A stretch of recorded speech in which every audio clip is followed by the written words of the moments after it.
Oh, thank you. So as we let people in, I'll just read the opening statement, get this out of the way. What's today, the 7th? Yes. This is a regular meeting of the Princeton Historic Preservation Commission held electronically via Zoom on February 7th, 2022 at 4 p.m. pursuant to Section 13 of the Open Public Meetings Act. Adequate notice of the time and place and agenda of this meeting has been transmitted to the Princeton Packet, Town Topics, the Times, the Trentonian, and filed with a copy of the Clerk of Princeton, who has posted it to the municipal website, www.princetonnj.gov/meetings, pursuant to Executive Order 107, due to the state of emergency in New Jersey regarding COVID-19. Notice that during the declared state of emergency, all regular and special meetings of the Princeton Historic Preservation Commission will be held electronically via Zoom. Such notices have been placed on the official bulletin board at the municipal complex and on the Princeton website, and transmitted to the clerk. Okay, you want to take the roll? Sure. Ms. Capizzoli, I'm here. Mr. Shore, I'm here. Mr. Endersby, absent. Ms. Satterfield? Shirley, you're muted. Here. Thank you. Mr. Shatskin, I'm here. Ms. Howard? Absent. Mr. Pyle? Also absent. We do have a quorum. Thank you. Great. And thank you to Leighton Newland, who's our representative to the council, our favorite liaison. Good afternoon, And- friends. And so glad that you made it onto the panel. So excellent. Elizabeth, do you have any announcements? Yes, I have two announcements. So one is that the planning board is scheduled 4042 North 2 Lane Street, which I think everyone recalls. That was the one down the road from the Wiggins one we saw, I think, month previously. And there was a subcommittee set up to look at that AOH ordinance, that we felt that there were some issues because if you recall, Marina was saying that if she makes it closer, she's in violation. So, and I think that before it goes to the planning board meeting, which is scheduled for March 3rd, that the subcommittee should meet via Zoom to kind of get your thoughts together, and that perhaps Julie, you could present it at the meeting, or other representatives of HPC could be there as well. But I think it's a good opportunity with that application as an example of what HPC is experiencing as far as the new ordinance goes. All right. And can you remind me, do you know who's on the subcommittee for that? It's you, David, and Elric. Okay. All right. We can talk about it. I think, yeah, the issue is that if she pulled it away from the street, she'd be in violation. Well, if she brought, yes, Yeah. that's correct. And in And- addition, I think that there were also concerns about being able to, I think the intent was to retain the historic structure on the property, because obviously they're showing it as recommended historic properties. But if they're altering it so much, what is the benefit? Right. It doesn't seem to be doing what I think what people thought it might do. Right. The second thing I want to talk about is the Simplified Living, which is 39 Linden Lane. It was scheduled for February last Third. Thursday. Yep. And so it was not able to be heard. So they're scheduling for April 7th to allow HPC to hear it on March 24th. So if the chair is okay with us adding that to our agenda. that is the Absolutely. Recommended historic district. Yeah, I just wanted people to know that we're not going to meet until March. You're saying the 24th? The 24th is it's the third Monday of the month in March. Wow. Okay, so between Yes. now and March 24th, that's a long break. Oh, So sorry. anyway, I apologize. March 21st. Oh, that's what I thought. Okay. So Sorry. March 21st, still, it's quite a long break. So that's when our next meeting is. Anyway, let's go to the minutes, the excellent minutes that Justin prepared. If there aren't any changes, does someone want to move to approve the minutes? I'll also move and note that Tom Pyle is here. Yes. See, yep. Tom. Hey, Tom. And then a second for the minutes. Thanks, Shirley. Okay. All in favor? Aye. I see a lot of hands. Any The opposed? dog's ear went up too. So Yeah, the dog absolutely loves the minutes, especially with a little peanut butter on it. I Okay. have to comment on the coordinated dress of the dog and Mr. Schur. That's pretty fancy, I Yeah. gotta say. So minutes approved. Thank you. Now, David, do you want to handle the resolution for the Wilsies?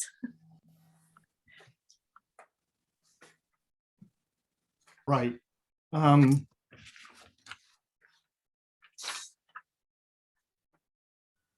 Elizabeth, did you want to do the part we just discussed the other day?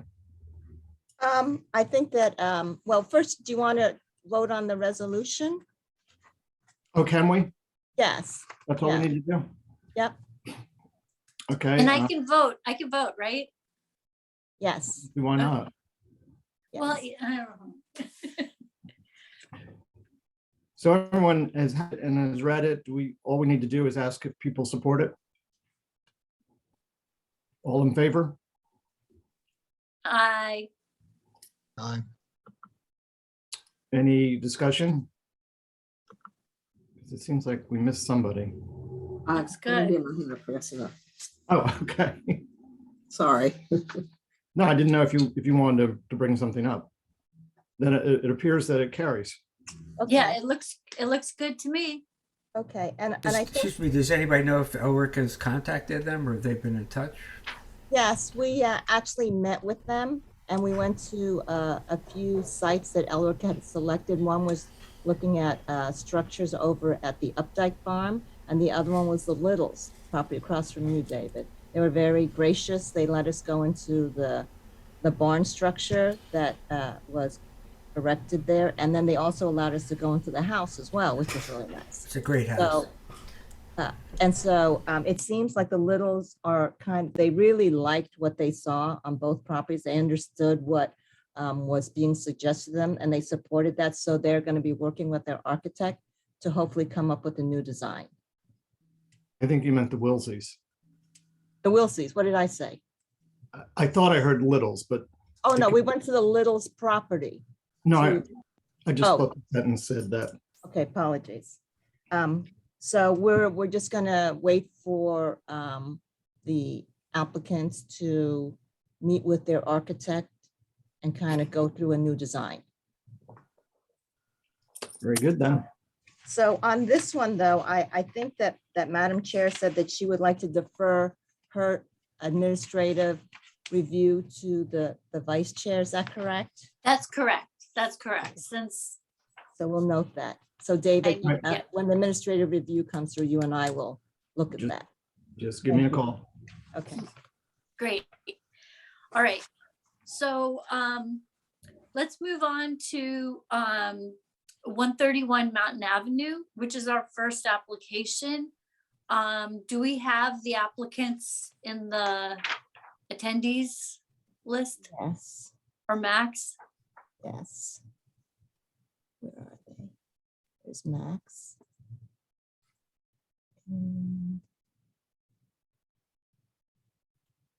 There's Linda.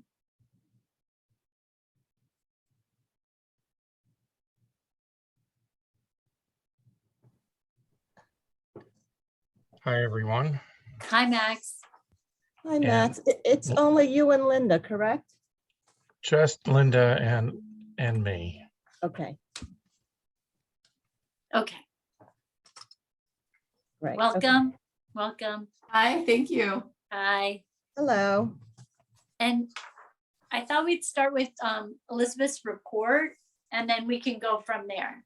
Okay. Thank you, Madam Chair. So Linda Twining has filed an application pursuant to the Princeton Town Land Use Code to construct a two-story rear addition and a side porch and other building alterations and site improvements part of her application. The rear addition requires variances for exceeding allowable height to setback.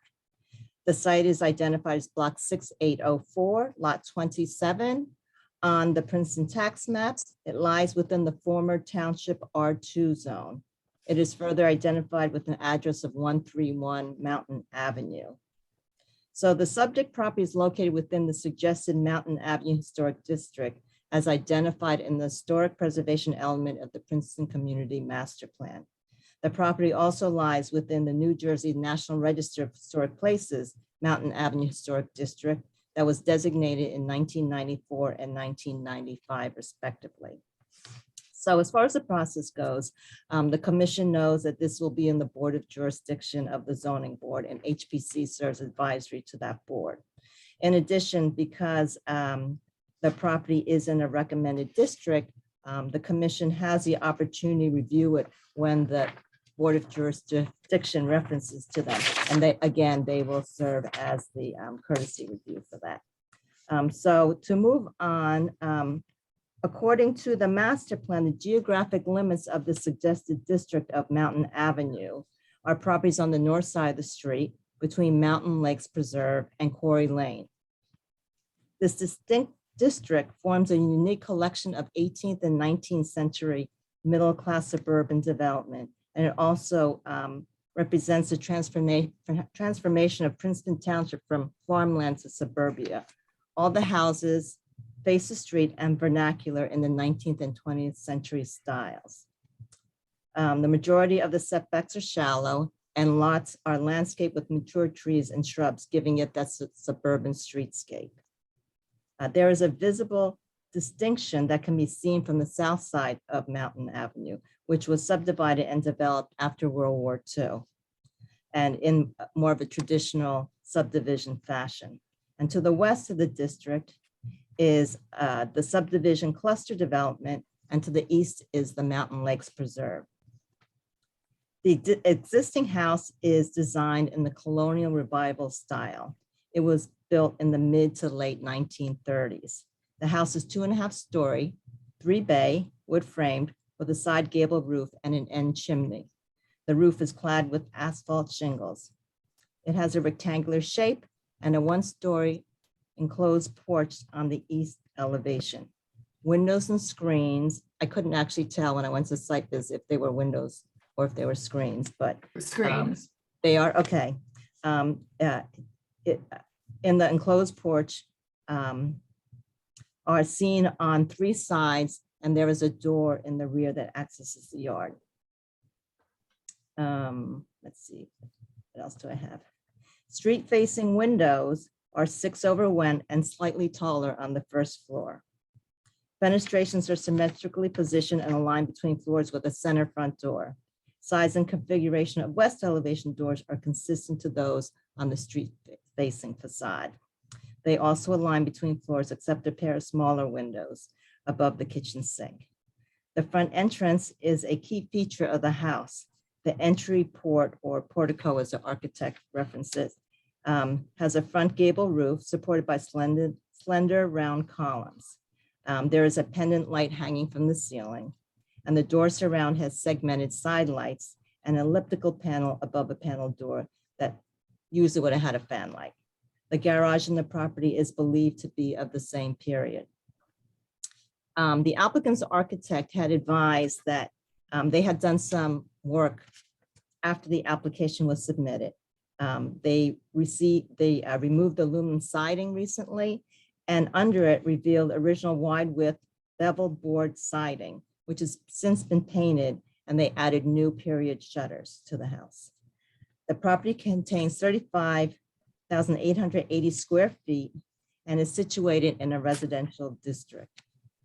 The lot is 75 feet wide by 478 feet deep. It is one of the 2 lots with the largest lot depth within this recommended district. Although the lot seems narrow, It's actually slightly larger than the average lots within this recommended district. This house and the one to the right are slightly set back further than those other ones on the street. So the applicant is proposing this 2-story rear addition to provide a family room and expand the kitchen and add a half bathroom on the first floor.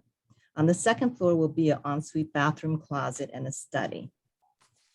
There'll be a covered porch also on each side, on each floor, which will be stacked on top of each other. And there's, as part of this application, there's also a new covered porch with a shed roof. They'll be constructed on the east elevation and connected to the 1-story enclosed porch. So the rear addition will increase the floor area by 848 square feet. The addition will create a cross gable roof, and all windows will be double hung Pella windows. As part of the project, they'll need to demolish the rear porch, and they'll have to remove the rear patio. There's a patio off the garage. There's parking areas off the east side of the garage. There's walkways, side steps, and an oil tank. The other building alteration that occurs with this application is they will need to reconstruct the wall of the 1-story enclosed porch to accommodate the new windows and new insulation. These windows are going to match the ones on the front of the house, which will be 6/1. And they'll also, the ones that face the street will also have matching shutters. I think I'm just going to touch on a few things on the site improvement. I think the biggest thing is going to be that parking space that's 15 by 16 in front of the house. With that is going to be a new stone wall with a walkway that goes up to the front door. And in the rear yard, there's just some walking steps and patio area that's going to be off the rear. So to go to comments.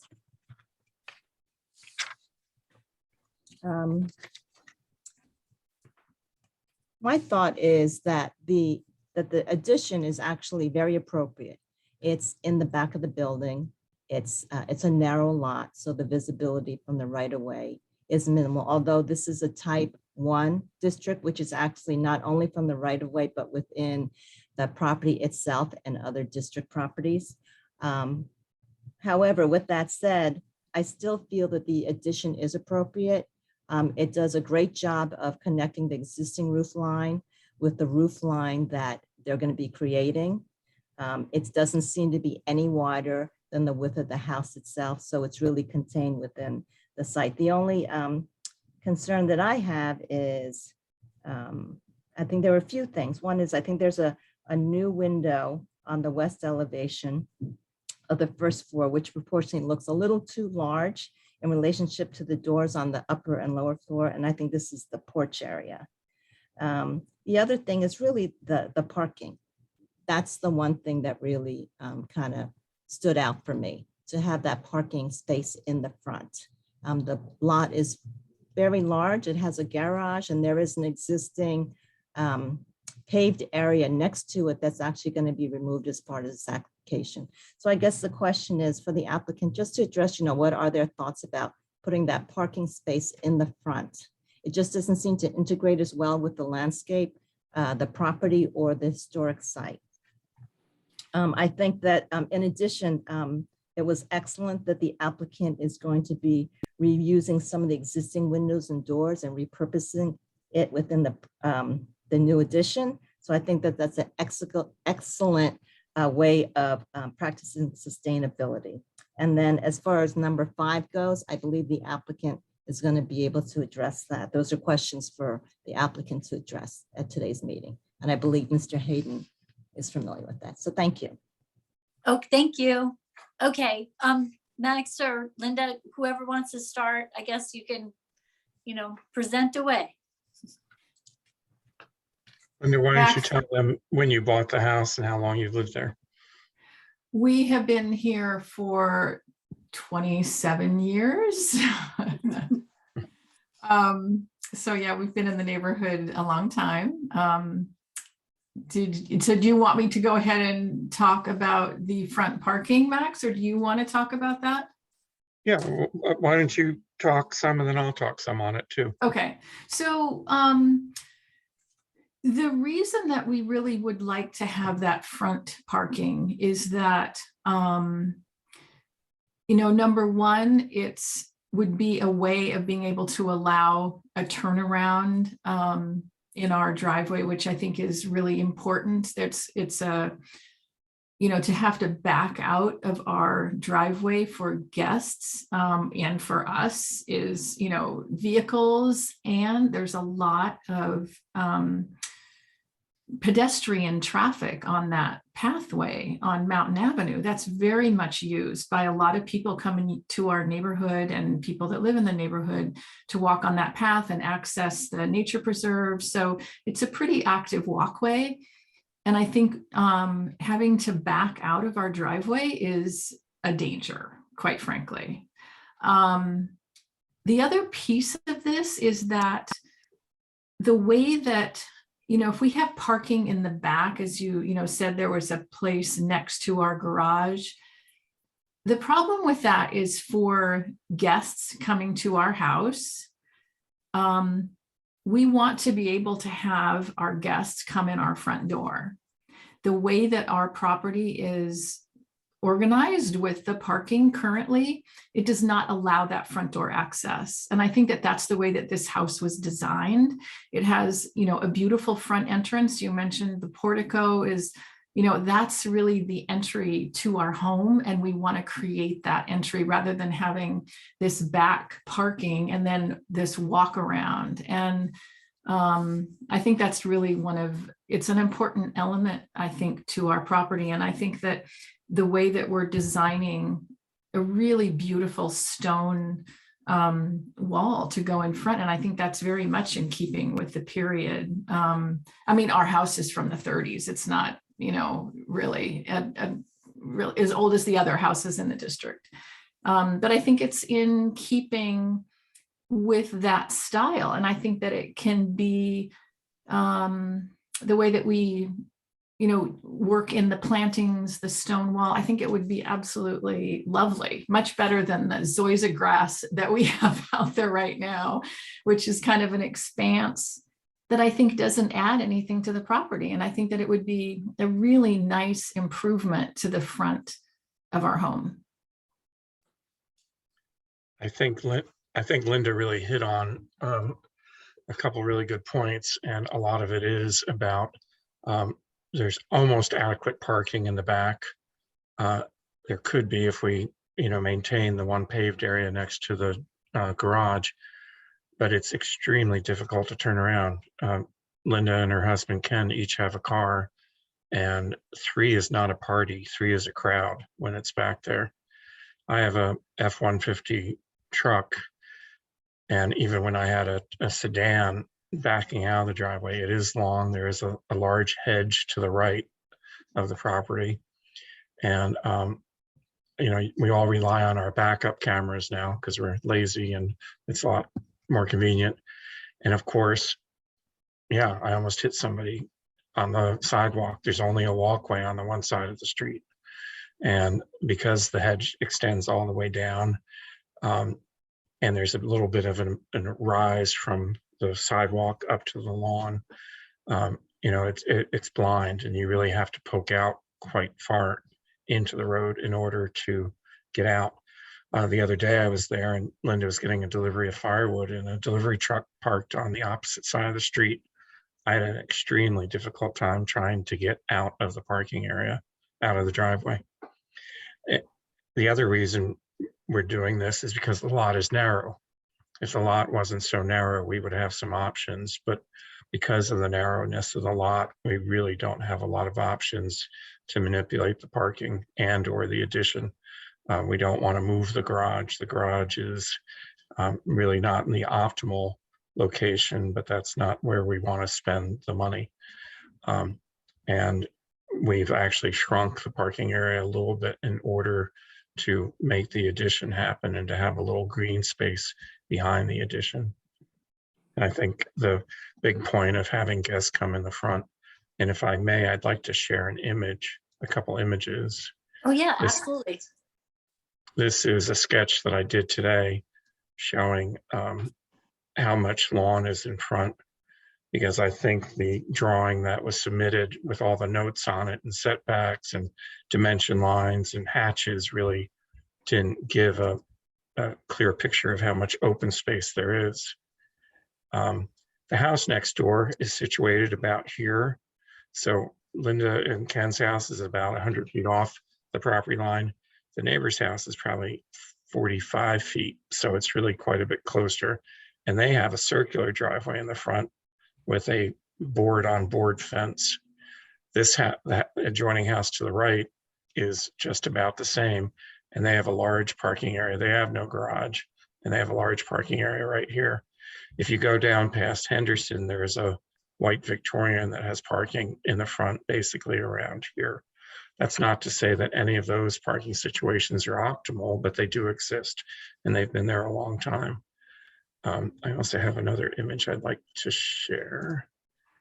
I was trolling the internet trying to find something that was halfway appropriate, and the closest I came was something like this, that we would have a masonry wall, a stone wall, that we'd have parking, and that with the right amount of plantings, we would lessen the impact of the pavement, and that it would be attractive and in keeping with the house.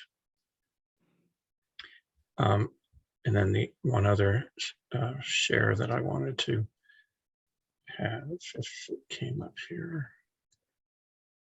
I have to. Is the rear elevation of the house. If you can see that slightly darkened hedge, that's the edge of the driveway right here. We're Yeah, not we're not seeing seeing it. You're not seeing it? No, Okay.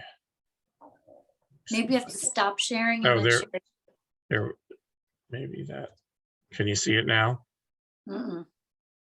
Right. Oh, maybe there we I go. just- Okay, so that's the rear of the house, and this is the edge of the driveway is right here, because that's the edge of the garage. You can see that it's a little faint, but we have a hedge there, and we have a hedge going perpendicular from the back of the house to the side of the garage. So, and then there's approximately 15 feet of driveway property in here. So it's really not a lot of area to try to park a car and turn around. Mhm. Oh, I Al- apologize for the yellow. It's a little bit much. So Max, It's what not is, the historic yellow we chose, Max. Yeah, well, colored pencils really don't reflect Benjamin Moore paint colors. Benjamin Moore needs to distribute their proper colored Exactly. pencils. And they need to issue some colored pencils.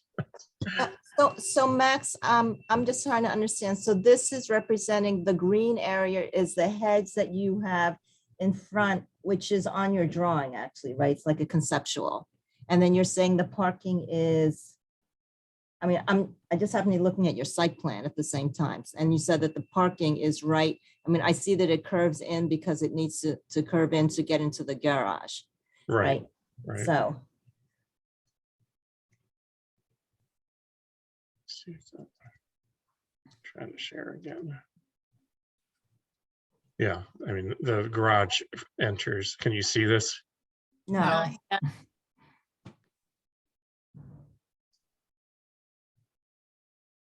Try it again with feeling. That's the front entry of the garage. mhm. So it's tight, but right now there's a fence there. And, this pretty much follows the fence line of what's there. So it's doable. It's just tight. Can I ask, what is the rear property? Is it open? Is it vegetated? Is it designated use? We have a fenced in lawn area that goes back maybe 3/4 of the distance of the back of the property, and then behind our fence, it's completely, so I would say maybe the back third to the back quarter of the property is completely, open, trees, and it's just natural habitat. Yeah, the lot is very long. It's deep, I should say. It's Yeah. 478 feet deep. I don't know if you can see the plot plan on the Mhm. screen. But Yeah. Sure. it's really deep. And, part of this is how much coverage we're allowed and how much, then we'd have to go into a stormwater retention system, which can get quite expensive. We really don't want to do that either. Well, yeah, I mean, I would say, again, that I think that what we're trying to do to the front of the house is really, I think we're enhancing the front view of the house. And I think the way that we can landscape it, and, because right now it is just kind of this open expanse of grass, and it's not that attractive. And I think that we can make it into something that really enhances the property. So I have a question. So the idea of the front parking area is that you only use that when you have a guest or when people need to turn around. Is that it? I think for practical purposes, probably would be the case, is that would be a likely spot for guests to park and a turnaround. Yes, exactly. I mean, just not to say that we would never park there. I mean, we probably would, but I think that certainly is an opportunity to have, any kind of guests and visitors coming to our home to be able to access properly into our house. Right. So if you knew someone was coming, you'd make sure it's open. And yeah, I mean, it I don't know, it makes sense to me. I Yeah, I have a think Linda and Ken are going to park in the back because that's where we're creating a mudroom and a coat closet. Yeah, I think, Right. yeah. So for practical purposes, like bringing in our groceries and stuff, we'll come on that nice new little side porch that Max has designed for us. And that's probably our daily way that how we would get into the house. But I think it's really important to us to be able to have a place where, guests can come into our house in the front door. Right. It's Okay, a it's a front to rear stair hall. And it's really got a lovely turned volute staircase, and there's a one-step landing at the second level with a window that will now become a doorway to the addition, but it will still bring natural light in. And it's just a really sweet entry foyer. And we have, curved, what are those called, Max, that go into the living room and dining room, the curved entries? Archways. Yeah, they're arches that go in either side of the front door. I have a question. Max, when you showed a rendering of the house that represents maybe Miss Twining's house, where the rendering that we have, the first one before the house was painted, there was a tree there. And I see when the house was painted, the tree is gone. It's just a stump there. Is that where you're thinking about having the parking area? No, the parking will be, there'll be about 25 feet of lawn between the house and the parking. And then there'll be about 20 feet of parking, and then there'll be another about 50 feet, about 50 feet of front lawn. So where So- that tree was removed, there won't be any asphalt for cars? No. Oh, okay. And we really, because it is a fairly long front yard, we want to break it up and not have, Right. pavement right next to the house. Right. So you said All that right. you don't want pavement right next to the house, Max? Is that what you said? No, we don't want it right on top. I mean, we want to have some lawn between the house and the parking, and then lawn from the parking to the street.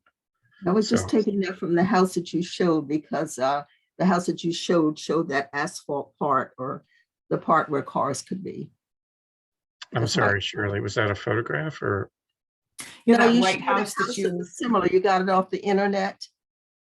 Oh, right, right. That, yeah, I mean, ours will, I think, be a little nicer. Oh, yeah, I'm sorry. yeah, we'll have like right out the front door will be a nice grass area with a really pretty walkway that goes right out to two, steps. And then with it will be like, there's going to be a nice Yeah, see? stone wall. And then we'll Can you- have can you see plantings that? above the wall and below the wall.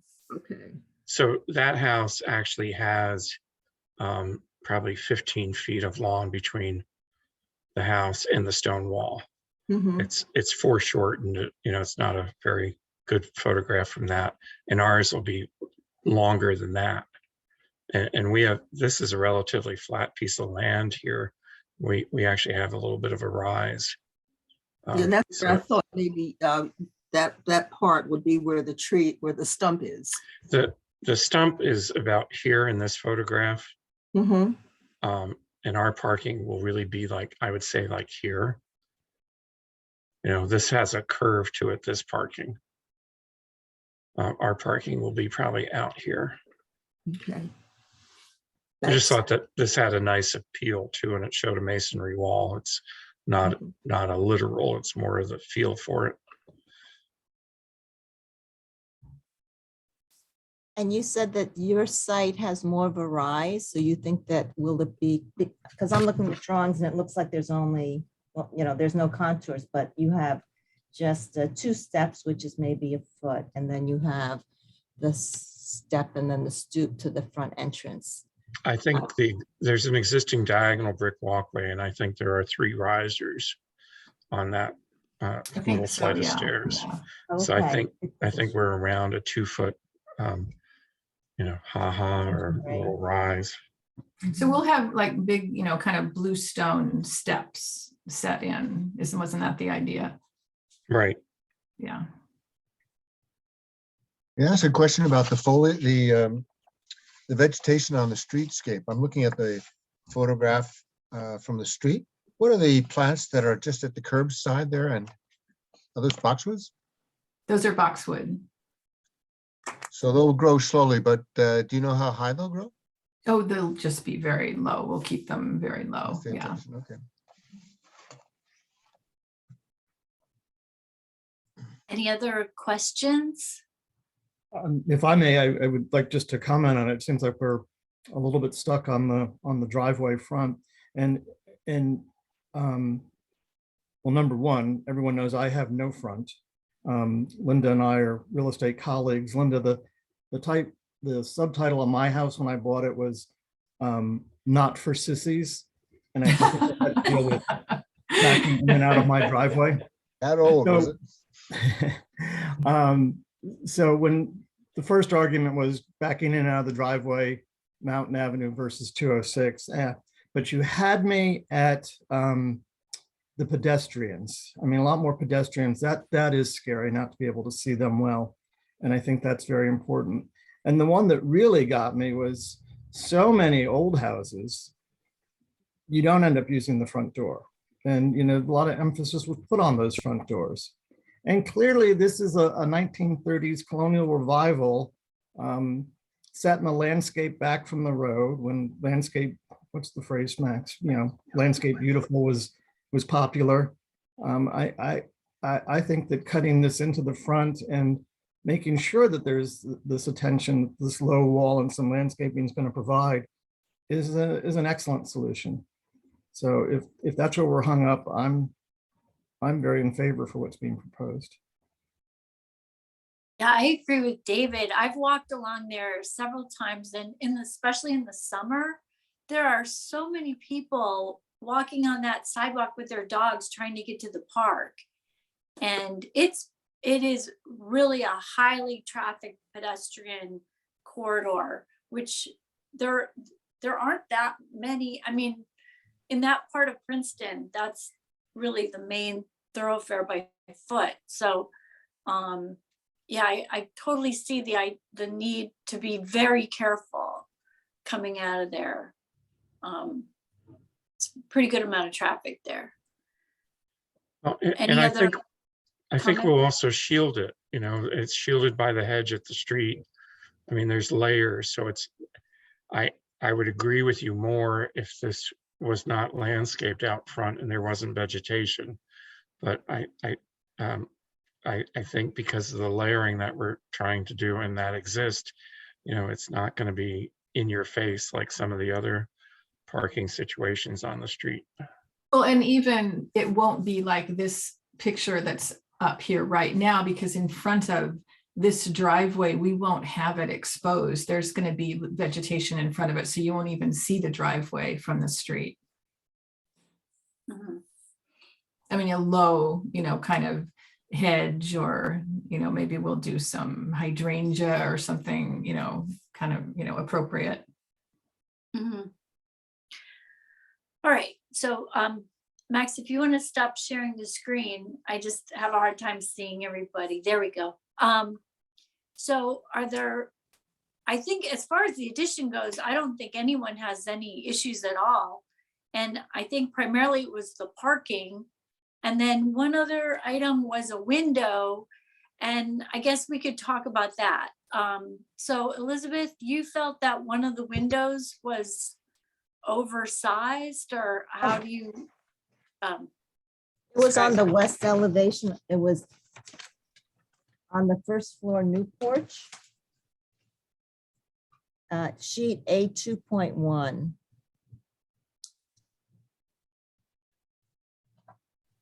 The windows on the back of the house were This is the side. right, but well, I mean, the rear addition, Mhm. including the side, were all copied from the same sizes as the front. So, it may look a little bit large next to the door, but when you're in the room, the windows at the back and the side wall will be consistent. I mean, we could revisit that to, because Linda and I have not spoken at length about how the furniture is being placed, and maybe we bring the windows up a little bit and scale them down. What window are we talking about? It's on the west side elevation. It's underneath the porch on the first floor. So there's a new door that's actually it's a relocated door that you guys are repurposing. And Right. then next to that is a window. And so that window, I can't tell, but I think it's the same size, Max, as the ones on the first floor, right? Which is slightly longer. They're slightly longer than the second floor. Yeah, and so it just seems proportionately large, especially when it's next to that door and for the space. That's the only comment that I had, honestly. Okay, I mean, to me, that seems pretty minimal. I think having the windows of the first floor the same size makes sense. I mean, I kind of wonder about asking to change only one window on the first floor if it's the same size as the other windows, but so I don't know. I don't really feel like that should hold us up here. I appreciate that Elizabeth noted it, but I think I also agree that it's okay. And is that not the mudroom area? I'm really lost. It's actually in the family room. It's the porch facing the, it's on the porch facing the patio and the kitchen. Well, I'd want that to be as big as it could be. Yeah, I mean, and I think the concept in that corner there would be to have a built-in, breakfast nook bench there. So I think having that window, I think, corresponds well to what's going inside the house there. Mhm. Yeah, I mean, given how far set back this house is, I honestly don't see it as being an issue. Let's see, anyone else have any questions, comments? I do really appreciate that you guys recovered the clapboard siding. That's really wonderful. I've wanted to do that from the day I moved into this house. I mean, that's true. Linda, can I tell a little story here? Yes. So when I first met with Linda, I've known Linda for years, but I hadn't been to her house. And I drove up and the house was white on the front. And Linda and Ken had done a porch on the back and a deck when they first bought the house about 25 years ago. And the back of the house was a really nice blue. And then the garage was a green. And I said, so Linda, which color are we going to paint everything once we do this renovation? So the house will all be yellow. The Well, trim it's- will all be white. The shutters are a blue. Linda, you probably remember the name. I don't. It's a Benjamin, Narragansett blue or Narragansett green is actually what they are. Yeah. but it's a blue green. We are not proposing to do any other shutters, and the door is a shade lighter than the shutters, I believe, right, Linda, or is it darker? It's a little bit lighter. It's more blue and the shutters are more of a green. But it's almost a tone on tone type of thing. And we will probably use that color for the rear doors. So that was one of your questions. And the white is just a typical Benjamin Moore house white. The siding, we're trying to match the siding as closely as possible. We'll be working with the builder to try to match the exposure and the profile if we can, because that's important to us as well. All of the railings will be painted white. The decking will probably be kept natural and oiled. It'll probably be Sapele mahogany. There will be some lighting, but it will be, period appropriate and small. There won't be any big light fixtures or any big spotlights or anything like that. All the windows are aluminum clad. They're Pella double hung, and they're may I say, top of the line windows. So we'd like to hear. And they were sized to match the first floor windows. That's what the dimension sheet that I gave you. And the placement of the hedge separating the patio and the driveway is really to shield a little bit of parking, and we'll probably put a wire fence in between it because Linda and Ken have a slightly unctuous dog that likes to run and greet everybody. So we want to try to contain him before he jumps on you. He's a very sweet dog. Thank you, Max.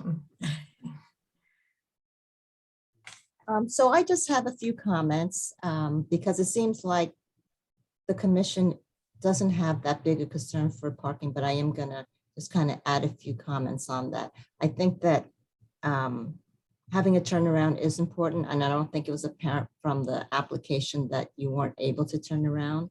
It wasn't clear that you couldn't back out of your garage or the space, or it just seemed like you're adding more parking for visitors or whatever. And the safety issue is very important. The only thing that I would ask the applicant to consider is the two houses on each side of you. It has that kind of sweeping driveway, as you said, the one to the left, which is a much wider lot, but definitely not as deep. They are able to have that loop driveway. And the one on the right side, which is actually almost an identical lot size to yours, it also has a driveway that sweeps towards the front. And I think it has additional parking on the left. It's actually really hard to see through all those vegetation and fences to see what was going on back there. But the idea of being able to use the front entrance again is wonderful. To be able to access the front door, to have your guests come to the front door, to have deliveries come to your front door, all the things that a front door was meant to do. And I know that Max had just said having a driveway right onto your front entrance was not desirable. But I think that there's something that is desirable of having a driveway come close enough to your front entrance, but not only function just for parking, but for the delivery, for pickup of people, of guests and things like that. And if there's any opportunity, if you needed that, to be able to sweep it to the side yard, to the front, to the side yard, and having people park and then having a backup area so they can come out. That's one thought that I had. And the other thing is that I had asked what your yard was for. If there's an opportunity also just to consider perhaps bringing that driveway up to where you're removing some of that pavement along the right side of your garage, and perhaps providing parking and a turnaround just directly in back of the garage too. And that way it's probably less visible from your new addition, and you could have landscaping. Just two thoughts. I guess the thing that I didn't like is just creating parking for the sense of parking, or for the sense of turning around, because I guess no one wants it to look like that's the reason for it, to better integrate it into the property and the landscape. That's it. Thank you. So I also had one question about the stone wall that you're gonna create there. What are you using for the wall?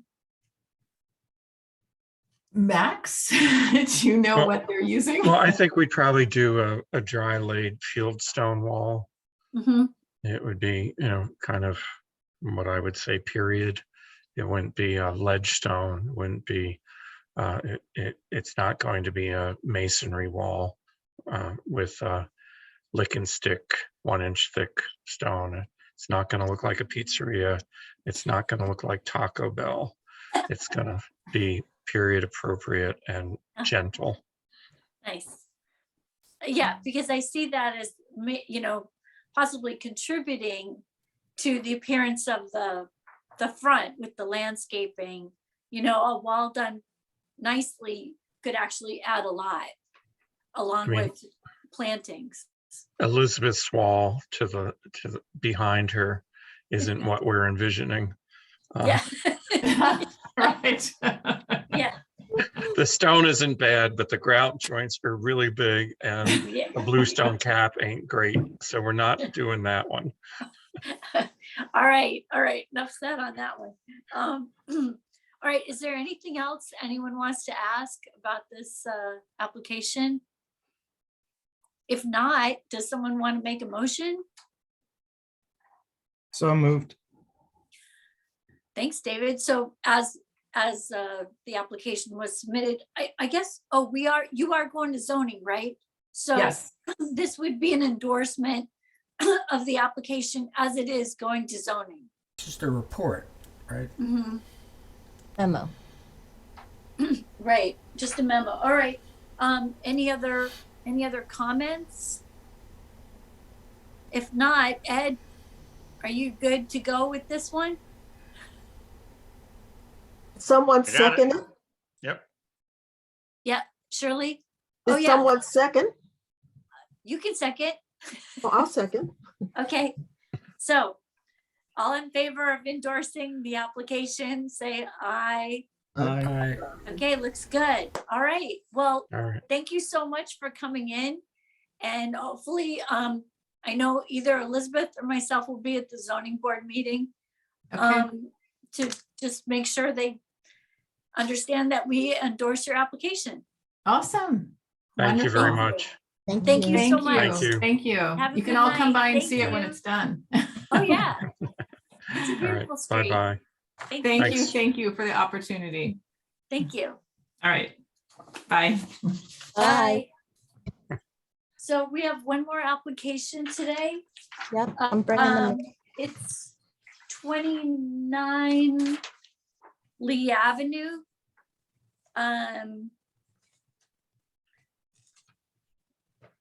Just Kimberly bringing them in. Burley and Edward Markey.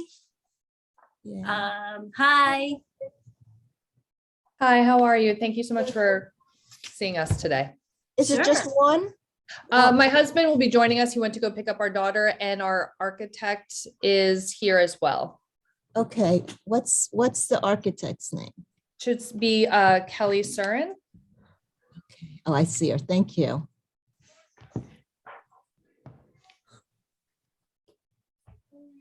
And Laura, sorry, they're both here. Okay. And let's see. Julie, Yes. before we get started, Elizabeth and I were talking earlier about the notice that was sent out. And we just had a question. to the applicant, and that is that you did send us back the 200-foot property owner list. Did you notify all those folks either by hand delivery or by mail? By hand delivery, yes. By hand delivery? Yes. Okay, fine. And we also saw your publication 3 times, so we're all set to go. Great. Thank you. Oh, thank you. And Ed, do you have to swear anybody in or anything or? Well, this is another one for the zoning board, I think, Oh, right? Application to the zoning board? Yes, Yes. Yep. Okay, So we'll so, do a Can you report. also add Laura Watson? I don't And- see her there.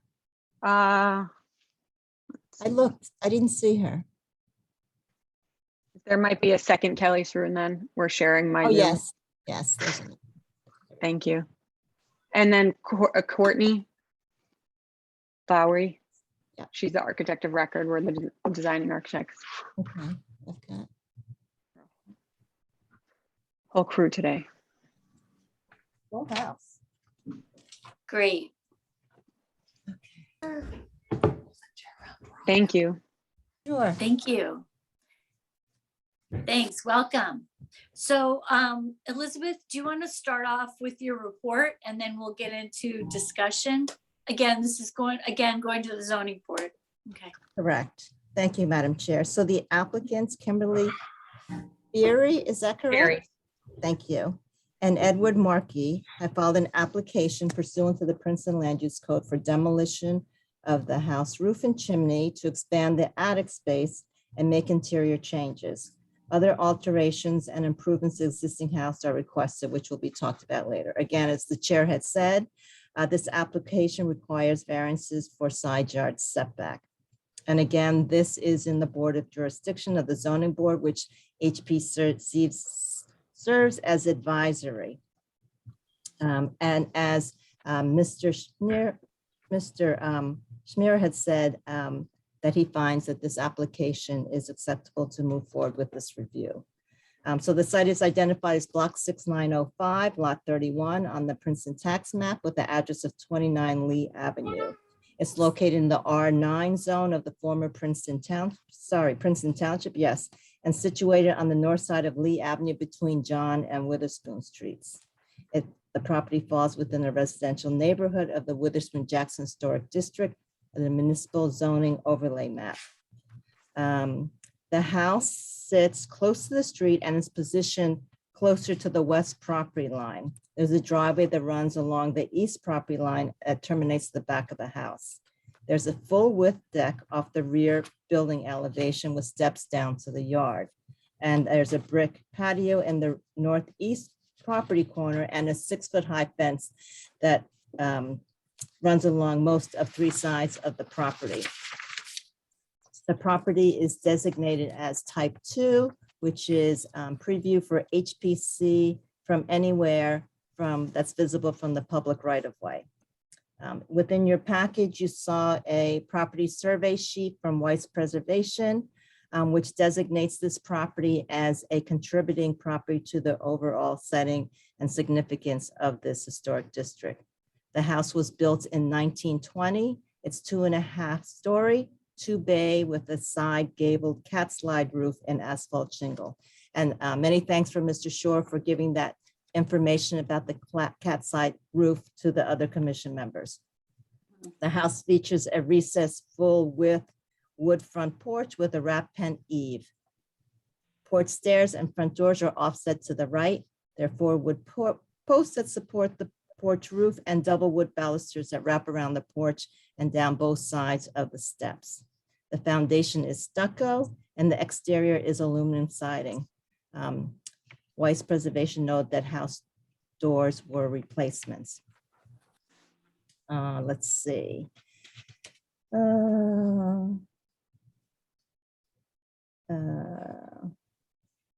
In addition to the house description, the first floor of the east elevation has a 1-story bump out, which is also aluminum siding and has a shed roof.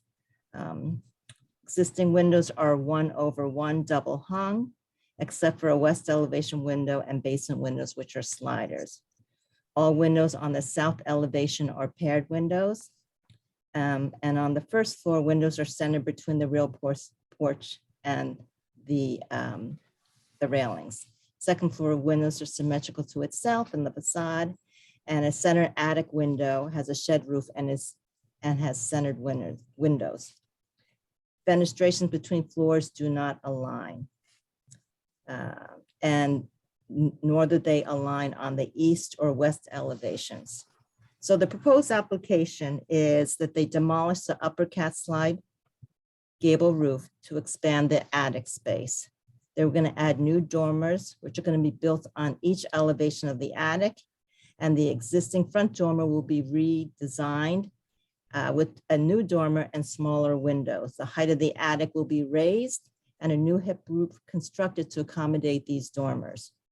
All dormers will have a gable roof, and as part of the interior renovation, they are asking for the chimney to be demolished. Alterations and improvements to the house include removing and installing new windows and doors, replacing siding, installing new gutters, and replacing the lower roof. There's information about the material, just to note to the HPC that they are using Weldon windows, and they all new and replacement windows will be all vinyl, and they'll be double hung. Except for there's exception for a few sliders, and mostly, and also the basement replacements will be awning style. And also they are proposing for the new roof and the existing roofs that will remain to be new black standing seam. So to just go to the comments. So the commission knows that there have been several applications that have come before HPC requesting for chimneys to be removed. And what has been done in several of the applications is that the applicant keeps the chimney from the attic up, stabilizes it so it could be visibly seen from the exterior as still being a feature. And that is recommended for this application as well. It is appreciated that square footage is actually contained within the existing footprint of the house, which, you know, retains the size and within a very small lot that you have. However, when you're increasing the height and actually changing the roof line to the front of the house, and also some that are visible to the side, it does really alter it. And it alters the historic building, and it alters the historic streetscape. So that's something for the commission just to consider and think about when they're reviewing this. Let's see, what else do we have? And also for the commission to think about standing seam material for roofs. The existing roof material they would like to replace which is asphalt shingle to standing seam. So the HPC is asked to consider, is this appropriate to have a lot of material now changing to standing seam, or would they just want to see it on the addition, or it doesn't seem to bother the commission? They feel it's appropriate. So those are 3 comments I have there. And then there's some questions for the applicant if they could address them. And if the commission has any questions, I'm available to answer them. Thank you. Okay, thank you. I'm going to give the applicant and the architect a chance to speak. So go ahead, whoever wants to address Elizabeth's questions. Thank you for all the questions. We're going to have Kim and Ed just share their story about how long they've been in the neighborhood and what we're trying to do. Hi, we moved to Princeton in 2015. We purchased the house. At that time, we were a family of 3. We're now a family of 5. We really enjoy being a part of this neighborhood. Our daughter goes to community park. I'm on the PTO board. We're active members in the community. We'd love to stay here. However, as this is, it's tight quarters. So we're hoping to fortify the house as it is so we can continue living in it. We love so many aspects of this neighborhood, and the house was built in 1920, and there's a lot of charm and wonderful things about it, but there's also a lot of stewardship that is necessary to keep a house that's 100 years old standing and operational. So we're hoping that with all of these changes proposed, that we can maintain the integrity of the house in the neighborhood. We can continue to live here with our growing family. And yeah, that's, Yeah. I think all other aspects of that, of the changes proposed, Kelly and the team are best suited to answer those. Great, thank you. I had a quick question about the height. So is the height of the house changing? Yes, it's being raised so they can put the dormers on, but the Yeah. architect can address that as well. All right, so yeah, Sorry, I was muted there. The height is changing by not a tremendous amount, but the peak of the roof will be up a few inches from where it is currently. just inches, not even a foot. Not even a foot. Although the look of the roof line is quite different. So Yeah, that's really where the interior space comes from. right. No, I was just wondering about not just I know it definitely looks different, but just in proportion, the fact that it's not changing more than a foot in height is interesting to me. Yes, I think part of it was just the only reason it's changing at all is just for, getting the proportions, getting the dormer space for the dormers and windows. And it worked out ultimately just giving ourselves a couple more inches there. We felt that the facade elevations worked better. But the real space is coming from the change to the dormers. Okay, great. And then are there other questions for the architect?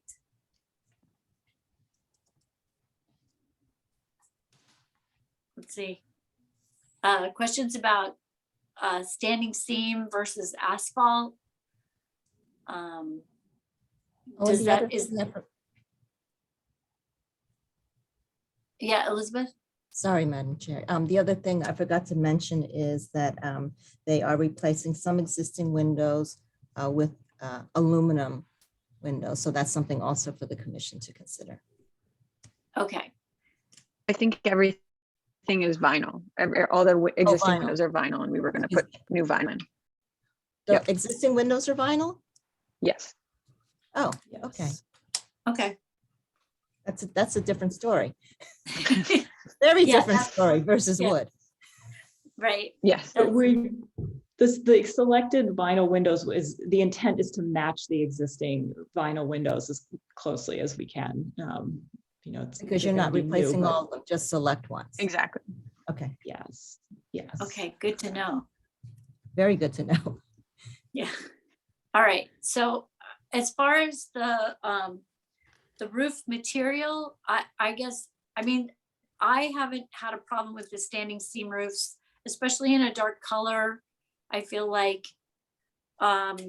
between that and asphalt, it's, not a huge change in character, but I want to hear from other commission members if they agree with that or if that's an issue.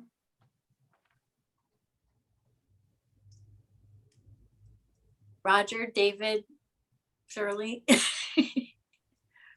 Tom? I tend to agree with you. I don't see it as a big issue. Plus, it's such a narrow street. I'm not sure how much roof line's visible from even across the street. Right. Yeah, I was wondering or not wondering, I had the same feeling, Roger, that there's not a whole lot that you're gonna see. I also think that, the house is evolving as it is. There's some material it's not new to the neighborhood. When I read that part, that it just, I didn't have any thought about it being a problem. Mhm. I'm just hoping that it stays within the realm of the historic district. Mhm. Yeah, Leighton. Thank you. I would just like to say, quite frankly, thank you to the applicants, because it's obvious to me that you chose to live here for all the right reasons. You came here with 3 kids, now you have 5 kids. The good news is you want to stay in the neighborhood. They had 1, now they have 3. I'm But sorry. that would be more exciting. Give us more, please. No, But thank you, Three's yes. good. They just I'm had a heart sorry. attack. I didn't mean to push you so quickly. But I'm just saying the good news is that you are neighbors. You've been here for a while and you want to stay. And you need a house that grows with you. And, you know, it's not like you just moved here and you're making all these changes. I hope we get more applicants like you. Thank you. Thanks, Leighton. Yeah, no, it's really important that, you know, I know Shirley's brought this up a lot, that, you know, the people that live here and are involved with community and understand the history, it's a whole different thing than subletting or, you know, putting it on spec or, you know, it's a different story. So I think we really appreciate your community involvement and your loyalty to this wonderful neighborhood, knowing your neighbors, you know, using the access to town for walking and biking, and it's a wonderful location. It's a beautiful neighborhood. So Thank you.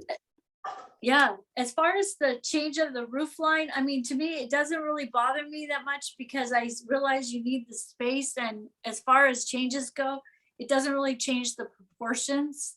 So I don't know. I mean, I'm comfortable with it. Are there other questions or comments? Tom, did you want to say anything? You're good. I just saw a thumbs up. Mhm. I'm also, I'm Courtney Lowry. I'm on the architects team. If you guys have the drawings in front of you, I just also like to bring up page A204. It's kind of in the middle. It shows examples of 3 other houses, 2 of which are on the same block that will have a similar look to what we are proposing with the dormers on the front and the sides.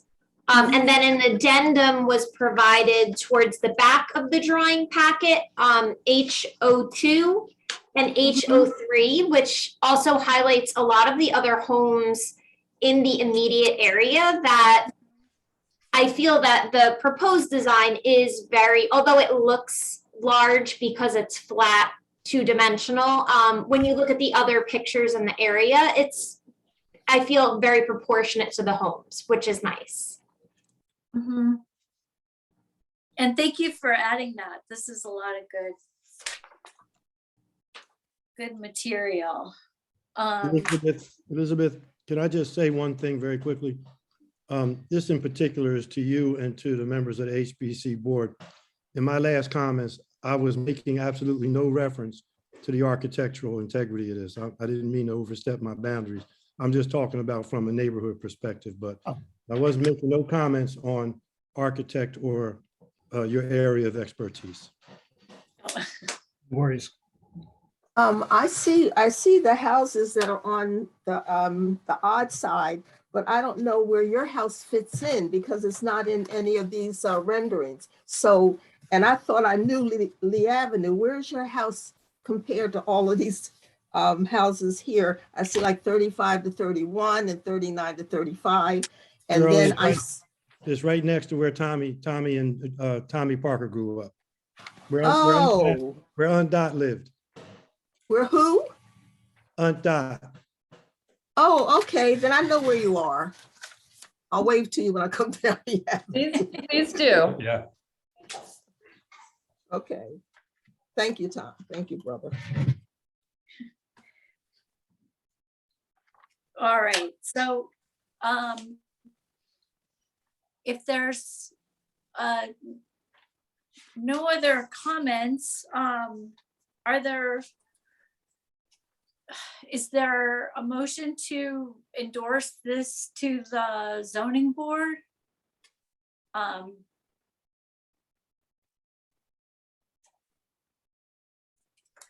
Or are we not ready for that? I mean, I'm happy to go through and talk about it some more if there's more questions or just would like a little more information about how we anticipate it working.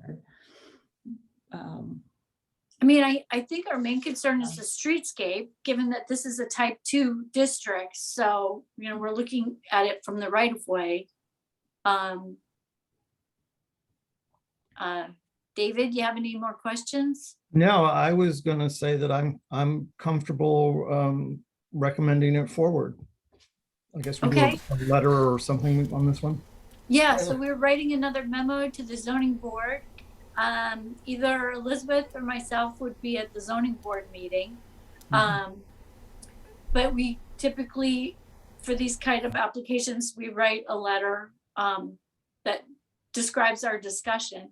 So, but if you're making, David's sort of making a motion to endorse the application as it is there a second? Yeah, second, you know, as has been said, I think the proportions are still fine for the streetscape, so I endorse it. Okay, And second. all right. So it's been moved by David and seconded by Roger that we endorse the application as proposed. And so everyone's in favor. Everyone's hands are up. So thank you. And we really appreciate you coming in. Ed, are we good as far as our memo goes? We're all set. Do you have a date for the zoning board yet? Yes, it's, February 23rd at 7 p.m. yes.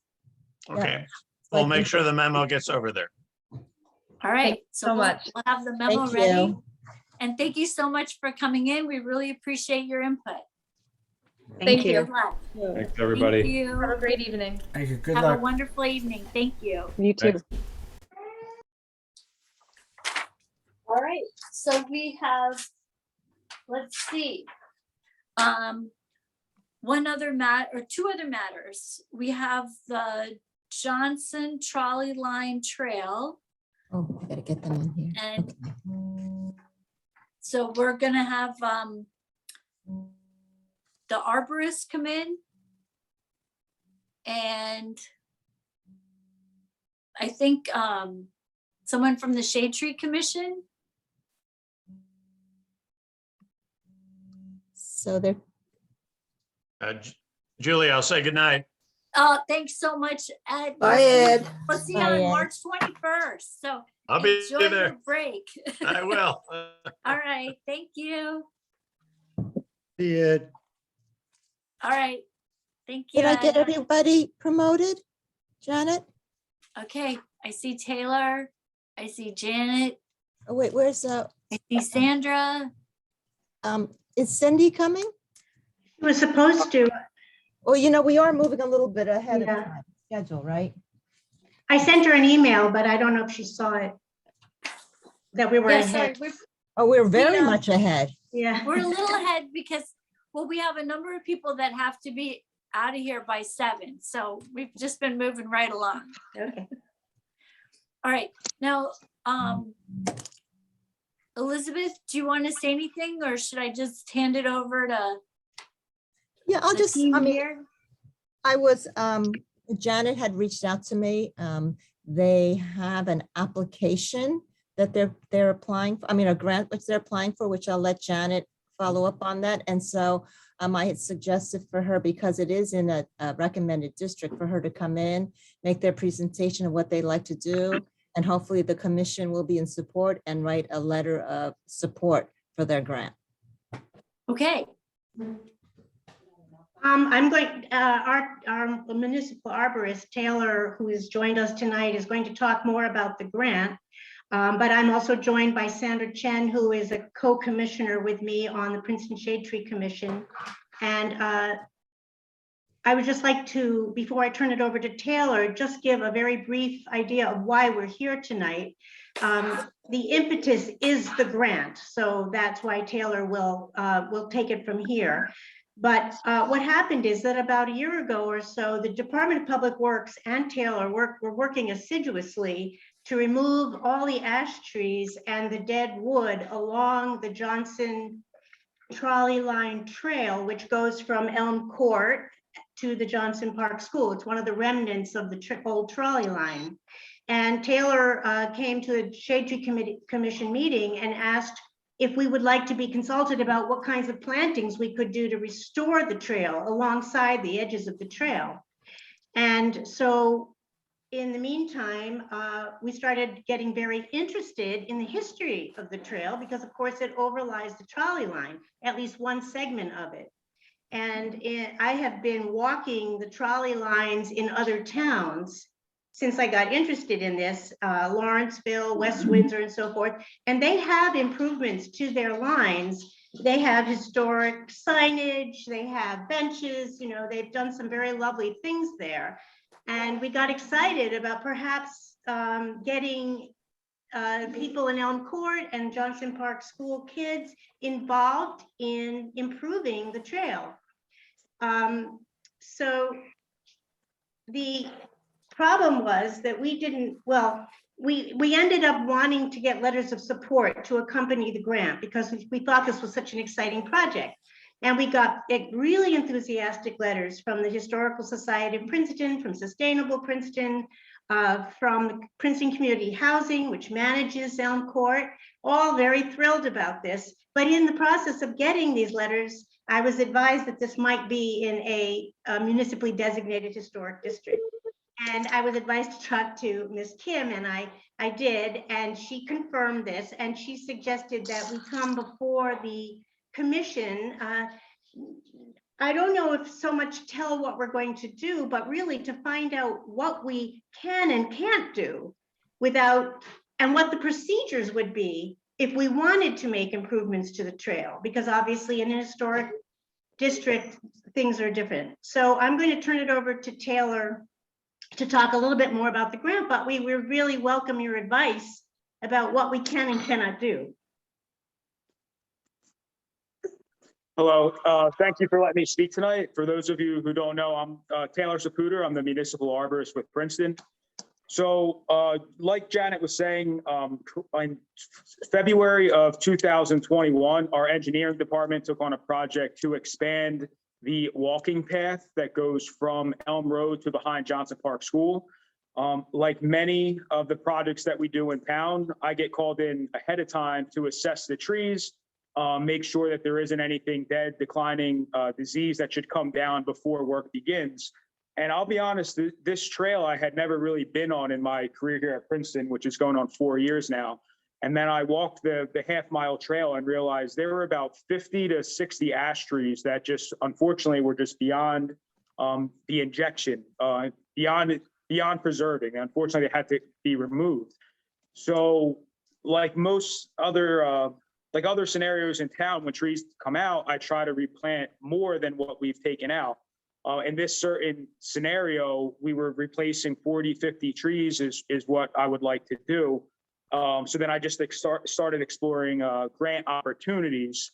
So when I brought this to the Shade Tree Commission, I want to thank Janet for bringing it to my attention of the historical significance of this trail.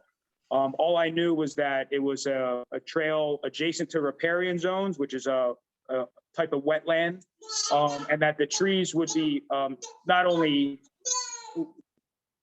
would not only be an aesthetic benefit, but also an environment. But would also be not only an aesthetic benefit, but also a environmental benefit as well. So not just to plant a couple of trees in that area, but to reforest that whole population. Now, exploring the opportunity or exploring the grant opportunities, a lot of them require educational science. It's okay. I want to apologize about that. No worries, no worries. He had his daycare worked out for our 6:20 time slot. Oh, no, I'm so sorry. No, it's okay.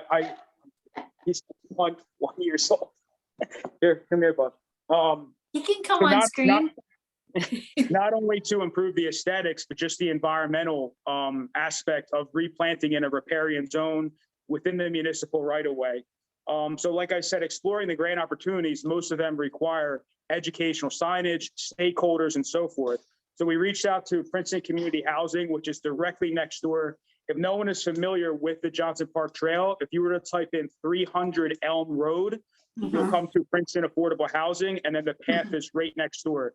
We've Yeah. reached out to them, the Johnson Park School PTO, Sustainable Princeton, Historical Preservation.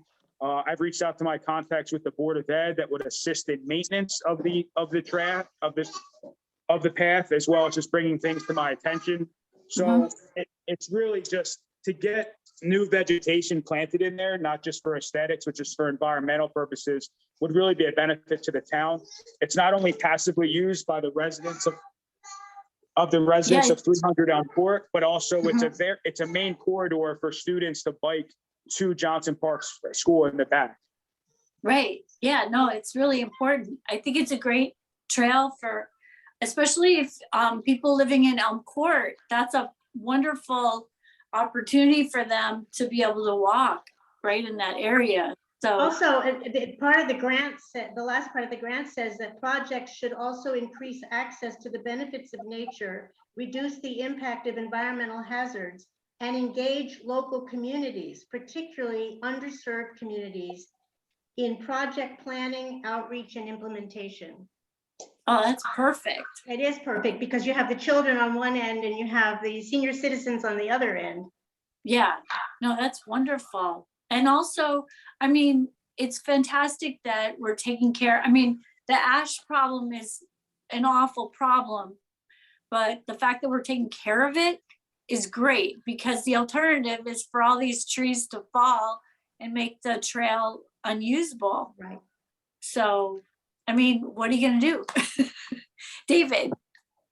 Yeah, We so have a- for those of you who don't know, we do have a municipal tree crew staff. So we were able to take care of about 80% of the issue on that corridor. And then I hired a licensed contractor to remove the rest. So the volume of the hazards are removed. It's just time to really make it more aesthetic for multiple demographics to enjoy. A lot of different community groups have reached out to me that they want to see that area replanted. So I'm confident with the resource that we have in town, and then with the help from the Shade Tree Commission, that we can make that a really, really nice path. Yeah, first David and then Tom. The Historic Preservation Commission has a long history of liking and endorsing and trying to see interpretive signing get into parks and outside of important buildings and such like that. That this seems like something we would really like to see happen. And if there's a way that we can help, either by already knowing some technology and facilities of putting those kind of signs in, or helping with reviewing or editing some of the writing that gets done for that's all things that I think we would like to try and help with. And that we've seen some really nice results all over town of different kinds of signage that gets put up, and it makes experiencing walking around, whether it's an urban area or a rural setting, I think that much richer. Thank you. Agreed. Right, yeah. Yeah, so, yeah, Tom and then Leighton and then Shirley. Yes, 4 quick questions. Sounds like a wonderful project. First, can you tell us a little bit about the history of the land use in this area? Was it farmland? Second, what kind of trees are you expecting to put into the park, and in what way to do that, so that I presume it will look foresty? 3, what's the cost you foresee of this overall project, this reforestation project? And 4, what are the sources that you are seeking to raise this money? So Janet Stern, our SDC member that's here, she did a really, really nice write-up about the history of the Johnson Trolley Path. So rather than try to reiterate that, I'd like to just share it, send it to Elizabeth that she can share with the group. Unless, Janet, if you want to speak on that writing that you did, I believe it was last year, on the history of that, that's fine as well. I believe it was, and I'm going to look to Sandra for this, but I believe it was it farmland, Sandra? Do you know? Oh, I think you're on mute. You're muted. Sandra, I think you're on mute. I have not looked into the history of that area, but it is logical that it would be farmland. It's an extension of the Mountain Avenue area that was talked about earlier in the meeting, which was described as an area that's where you get the transition from the city to the more rural area. So this is probably a continuation of that. But that's just a guess. That's a hypothesis we'd have to look into. Yeah. But as for the funding of it, I think, Taylor, the grant would be $40,000. Yeah, so the National Fish and Wildlife Foundation, the grants and application with them, it's for $40,000. Part of that $40,000, I have allocated $5,000 for community outreach and signage, and the other $35,000 for vegetation plantings.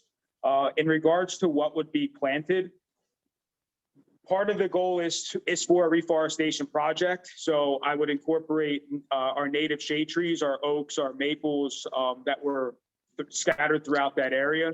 But in addition to that, I would incorporate lower growing shrubbery that's going to flower throughout the year, as well as smaller ornamentals that can grow in that corridor of that riparian zone. So ornamental dogwoods, ornamental sweet bay magnolia, ornamental redbuds, all native vegetation that can thrive in that particular environment. That's good. That's wonderful. Okay, Leighton, you wanted, I think those are all your questions. Yeah. Leighton, you wanted to ask? First, let me just say this is a great idea. And if you give me a minute, just historically, I'm not sure what that land was historically, but I can tell you that when I was being taught by Miss Janet Keeney, who still lives here in Princeton in the 3rd and 4th grade, for the first time, I was able to walk to school. And I live on the corner of Birch Avenue and Bard Lane. And my mom's most troublesome aspect of that was making sure that me and some of my friends on Birch Avenue, on the end of Birch Avenue, who were bused to Johnson Park School, got across that treacherous turn there where Tomasi's gas station is. But from there, we would walk directly down Mountain Avenue, which actually started at that point, right off of Bard Lane. We'd walk to the end of Mountain Avenue, cross Elm Court, and take the woods right back through and in the back of Johnson Park School. And it almost brings tears to my eyes thinking about walking to school when I was in the 3rd and 4th grade. But I'll tell you what's really great. You think about the fact that you have children there going, and you have people from Elm Court in the Harriet Bryant House on the Elm Court House, elderly and mature adults that are walking that path, and the synergy of old age people and children walking past each other. It's a beautiful and wonderful idea. My question or my suggestion would be is that even if we maybe have to find the money from somewhere else, could we really enhance it with park benches, serenity places that would give old people a minute to sit down? Because maybe if they had spaces to seat, they could walk all the way from Elm Court to Johnson Park and back. Benches along the way would really enhance, I think, the whole park atmosphere. And I don't know if you could repave it to have even maybe, a soft, like a playground soft cushion area. I don't know if it's sustainability and storm management, but that might even help old people on their feet without going through a terrain of up and down and rocky area, but to really have it suitable for young people and old people alike. It's a great idea, and it's going to really enhance that area of town. So my question, I'm sorry, Taylor. No, I just wanted to comment. Part of that engineering project last year was to widen the path to make it more conducive for the cyclists and for the passive walkers. So I'm not exactly sure on the type of pavement, whether it's permeable or not, but it went from a crumbling 4.5 or 6 foot path to an 8 foot path. Yeah. So now it is wider as far as the pavement. I can't speak on that path. Okay, thank you. I'm wondering whether there are even people in Elm Court who were alive when the trolley ended, which was 1940. Yeah, if that's the case, Mr. yes. Hahn. Lois Craig. And Lois Craig lives has there. been around, right, Miss Shirley? Yep, and she lives in Elm Court. Yeah. So you might want to get in touch with her. Mr. Hines would have been a good person too. Yeah, but I he's know. not with us anymore. But you know, so my overall question though, Mr. Newland, is that with all the things that you suggested, which are wonderful and what we had in mind too, how does it work? Do we have, if we have an idea for benches, let's say, does this have to go before the historic preservation? Are there very specific guidelines? No. I would defer to Elizabeth Kim and the experts here.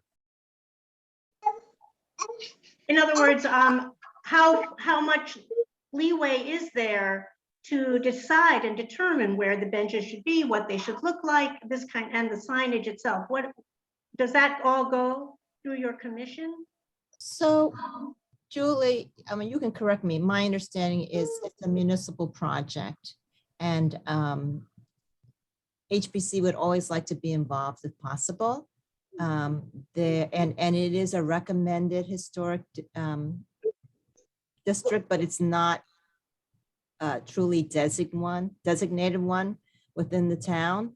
So for the grant, the reason I had recommended for you to come to talk about your project, because when you have a grant, it always makes it more worthy when you have a lot of support letters from, you know, like you said, the Historical Society, you know, the municipality, you know, other departments. It always makes it a stronger application. So as far as benches and things like that, I mean, I think that there isn't going to be a lot of construction on this property. The only thing that might be is maybe the path. But if you talk about benches, those are all considered kind of removable elements. Signage, I think that that's actually something that HBC would, you know, want to get involved in. Like they like to see what's on there and the placement. You know, I think that the spacing is important, things like that. So that's what HBC would like to see if that's possible. Right. I think we're here more for assistance than for any kind of judgment on what goes where. It's just more to assist you guys in doing your project and possibly information on the trolley line. If you need more history or information, or if you wanted us to review that material, you know, we would be happy to do that. And the Historical Society of Princeton also has a lot in their archives, and they even developed a curriculum for the 4th graders at Johnson Park School about the trolley line, which they have done there. So right, they're very, very excited about this. And that's fantastic because really they have the photographs and they have the ability to put some really good signage together. So I think it would be definitely a collaborative effort, and we would not be, you know, the ones making any final decision. We would just be advising. Okay. Ms. And Stern, I would Janet, also, I'm sorry. Go I'm ahead, sorry, Shirley. Janet, it's good to see you, Janet. You too, Is Shirley. this the same trolley line that went down Witherspoon Street? Yes. Yep. It is. Okay, It went from Witherspoon to Trenton. Yes, it did. That's right. That's right. Yeah. But what I want to know is, I think when you first started, I was thinking of Elm Court and then turning and going down Rosedale, but that's not what you're talking about. I didn't know there was a part where you can go from Elm Court. That must be the back of Elm Court where you go down to, okay, that's what I was. It goes directly to Johnson Park School that way, but not down Rosedale. It's in the Not down back. It's in the woods. Mhm. Yeah. And is everybody happy with Taylor's account of what he might plant there? Is there any discussion of that? It sounds terrific. I mean, Elizabeth is a landscape architect, so she probably could weigh in better than any of us. Yeah, I mean, the material that Taylor has selected is native. It's a mix of understory vegetation. And I think that he'll probably do a very good job of picking plant material that's going to survive well. And he talked about the riparian zone. So there is specific planting that does better in that type of environment. And I'm sure Taylor knows about that, but what he has talked about now seems very appropriate. Well, this sounds like a beautiful project, something that everyone in the community can benefit from. So I guess our major role would be maybe reviewing materials on the trolley, and we would be probably looking at the Historical Society of Princeton and their materials, since they have the photographs, they have the exhibits, and they've designed the curriculum. Julie, might it also be a good suggestion to have Ms. Stern talk to open space people? Oh yeah, Friends of Princeton Open Space. Yes. I mean, maybe they could give some money. Well, yeah, that's what I'm talking about. Yep. Yeah. They would certainly not be a bad ally in this endeavor. It's also adjacent to Delaware and Raritan Greenway. Right, In fact, they have the property right next door. That's right. They have some pretty good donors, so yeah. Yeah, talk to them. And Janet Layton and I can get you in touch with Miss Craig, Lois Craig. Oh, that'd be great. I It's, remember Lois, yeah. You remember Lois? Yes, Yeah. I do. I'd love to visit her. That would be great. To have someone who really remembers the trolley, that is unparalleled. It is. That's So wonderful. if you just want to let us know who to address the letter to and the address, we could generate that for your grant. I'm assuming HPC is in support of this. Everybody. Oh, absolutely. Okay, good. Absolutely. What's not to like? I agree. I'm just So confirming. I don't want to assume. we've already submitted the grant, but we think we can send a letter along Yeah, after. yeah, we can. Usually. The grant doesn't get decided till what they said was the end of summer, so like August. So that's when we'll find out, end of July, August-ish. So I can still upload files into the document, even though it was submitted a couple weeks ago, 2 weeks ago. Yeah, So- usually they allow other support documents to come afterwards, so Right. that's Yep. good. Yep, so Taylor, if do you want anyone, me to be send Ms. Kim the address and where it should go to, or do you want? Yeah. Okay. Yes. Yeah, that's fine. That'd be And- great.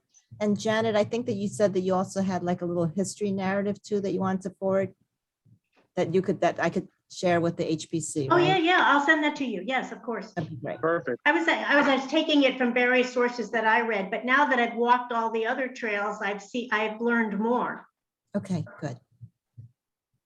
Oh, that's wonderful. Thank you so much. We really appreciate your time and your advice, and we will be in touch. Okay, we'll be in touch. Thank you and good luck. Thank you. We'll write a great letter. Thank you so much. Thank you. Thank you. Thank you. Bye-bye. Bye, Henry. Sorry, I'm sorry about that. No, No, that's okay. He's so we're cute. children and pet friendly. He's so Bye. cute. Oh, he's adorable. Bye. He's That's right. adorable. Okay, bye. Bye-bye. Thank you. Bye-bye. How cute is he? And Shirley, I'll be in touch about Lois Craig too. Right, and I can give you some information about a little history about the trolley too. Oh, let's meet. Sounds great. Okay. Thank you. Thanks. Bye-bye. Thank you. Bye. Gosh, I wish all our attendees were so cute. Thank you. He takes after his mom. Okay. So, David, I think you're chairing the next one. It's a concept review. Yes, it's 22 Parkside.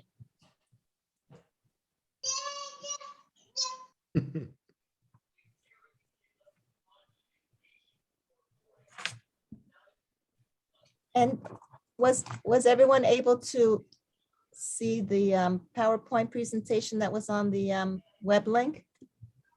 No, Okay, you send us that? yes, that was on that link that was sent with the email. But I'm sure the applicant will talk about it again as well. So I just want to remind the HPC that the applicant came before HPC, I believe it was September 2021 for their first concept review. And they are at the stage where they need to really finalize to see if they want to go ahead and purchase the property or not. They did get some feedback from HPC, and I think that they just want to feel comfortable that what they have designed is going to be something that HPC is supportive, or that the tweaking is going to be something that they would be willing to do. I think everyone knows that this is part of, I think it backs up onto the cow barn. Sorry, I can't see that bar, but we did have Mr. Freeze, Glenn Freeze, right? The applicant who put up that garage enclosure right next door to the property not too long ago. But in any case, I'm going to turn it over to Mr. Kennedy and his applicants to kind of go over what they have designed. Thank you. Thank you so much, Ryan Kennedy. I'm the attorney for the applicant. Just want to thank everyone on the board, acting chair. Sure, thank you so much for hearing us. I know this has been a while since we were here in September. We've finally now been deemed complete. This is a zoning application for a new house on a vacant lot that requires two, I'll say technical kind of odd variances. This is a lot that touches both sides of the street. So on the rear side, the side that we're backing to, there is a lot with and essentially prevailing front yard setback variance on the second side. We do meet all the other bulk requirements, but in the process of designing a house and the back and forth with zoning as to what would meet the kind of odd variance requirements, we wanted to come back and make sure we were close before you guys did your full review of the plan prior to zoning approval. And then, as Elizabeth said, very appreciative of you meeting with us for concept again, or concept re-review, because they are this purchaser, they're contract purchasers. And they only have so much time to decide whether this is something that could be approved or if they're going down the right path. So always appreciative of the board's input and thoughts if they're going in the right direction. Eric Holterman, who I know you guys know very well from not just this application, but from many, has been working on this, and maybe I'll turn it over to him to quickly go through the changes and things that we did in response to the first review. And I'll just note, maybe they can wave, we do have the hopefully soon will be homeowners here as well. Reza Yegi, thanks for joining.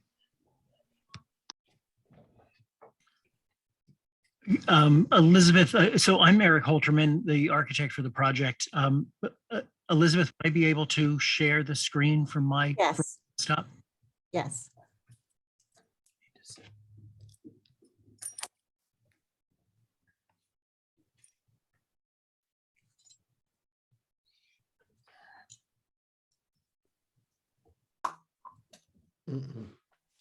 There we go. I think you're familiar with the site. So the site is generally in this area. Here's the well house. Here's the existing garage. The property line just skirts right between these two. Here's the dairy. And then here's Glenn Free's house. And then this is the area of Glenn's driveway where he had the application for a change there. Through the trees here, you can see there's a small driveway. That's the driveway that exists on the site. Elizabeth, I apologize. This slide wasn't in the package that I sent to you. We just added this so that it could be really clear, just, sort of the odd shape of the site. And as Ryan described, the reason we need to go before the zoning board is that the site has what is deemed as 2 front yards. So while we can meet the requirements for prevailing setback, garage, all of those things on one front yard, we can't meet it on this front yard because we can't treat 2 things as a front yard. So in fact, we need the variance for permission to not meet front yard requirements on this side. Everything else about the site, though, meets as of right FAR and coverage requirements. To go quickly through some of the site, this is looking from the street this is Glenn's driveway next door. You can see there is not landscape fences. It's very, very plain, just the street edge and the lawn. This is our site with the garage on this side, well house here, and then the house will be built in this area. Some close-ups of the existing buildings on the site, and Glenn Free's house here. This is looking at the garage building on our site, the dairy building behind it. This is looking at sort of the corner of this is the rest of Glenn Freese's property, where his sort of extended office building comes closer to the existing garage building. And then this is from the very rear of the site, back near the water tower, looking towards the street, what we're calling the front yard, well house on this side, and the garage building here. Again, the street view with these trees, which will be retained, and our driveway, and then Glenn's driveway beyond, which as you go far back, the tree growth gets a little thicker. Again, our proposed driveway would be a simple driveway, lawn edge, no fences or anything else. Here again, you can see there's Glenn Free's driveway, and then our driveway is tucked in here in the trees. The existing site plan, again, our driveway here, Glenn Free's driveway right next to it, garage and well house. So the proposed site, the challenge here is that the the proposed purchaser is very, very much interested in having a one-story house. So a one-story house results in a fairly large footprint. Along with the other requirements on this piece of property, the prevailing setback line follows the street curvature right here. There's a garage, and the garage is set back 8 feet because it's a side entry garage, so it's set back from the front facade. One-story house through most of this portion, then this portion, the site slopes down a little bit, so there is the opportunity for entering the garage at a lower level and having a basement on this side. The rest of it would not have a basement, would not have a second story. The area that is hatched is a green roof area. In the middle is a skylight, the lower roof. And then these two pieces, this is a family room over here, this is a master bedroom over here, are angled to be orthogonal with the existing well house and the existing garage building. We've included in the coverage a swimming pool area that may or may not be built right away. And here's the dairy barn and Glenn Free's house and the extension of his house. The floor plan, I'm going to go past the floor plan because I mostly want to talk about siting of the house and the footprint. So here you can see from the street, this is the area in green is the boundary of the site. This would be the street facade, well house back here and garage back here. And then we haven't completely modeled the other Tudor buildings. They're back here. Part of the design idea here is to encourage that that the new building should be low, that it should be modern, that it should have some reference to the other buildings in that, it does have some wood, it does have some stucco, but does not copy those materials. And that it shouldn't at all compete for height, so that from these other buildings, you're actually able to see across the green roof of this house. We've intentionally kept the height of the house quite low. This is the street view then, where this is the garage back here with an office above, guest room, entry area, and kids' bedrooms over here. The base here is brick. There is wood. All the windows are a brown with wood trim on all of the fascia. Again, that references the Tudor buildings. At the back, the two existing brick buildings sort of bookend the new construction, which has large glass in the middle and then wraps around towards the two existing buildings on both sides. And then all of this looks across sort of the long view of the rear yard towards the water tower in the distance. And then this site plan then shows the roof plan again with the green roof, skylight here over a room in the middle, bedroom, master bedroom over here, and family room over here. The house is necessarily at the widest part of the house because that's sort of where the prevailing setback puts it. I think that I have covered the things that I need to cover about the configuration of the house and the way it lays out on the site. I think that if the owners would like to say a few words, then we can get on to comment questions. Thank you, Eric. Hello. Thank you so much for accepting short notice to have us on the agenda. My name is Reza Hayeri. I'm a physician working in Philadelphia with Mercy Catholic Medical Center, part of Trinity Hospitals. And my name is Yegane Hayeri, also go by Yegi. I'm also grateful for this opportunity, really. I'm a professor of civil and environmental engineering.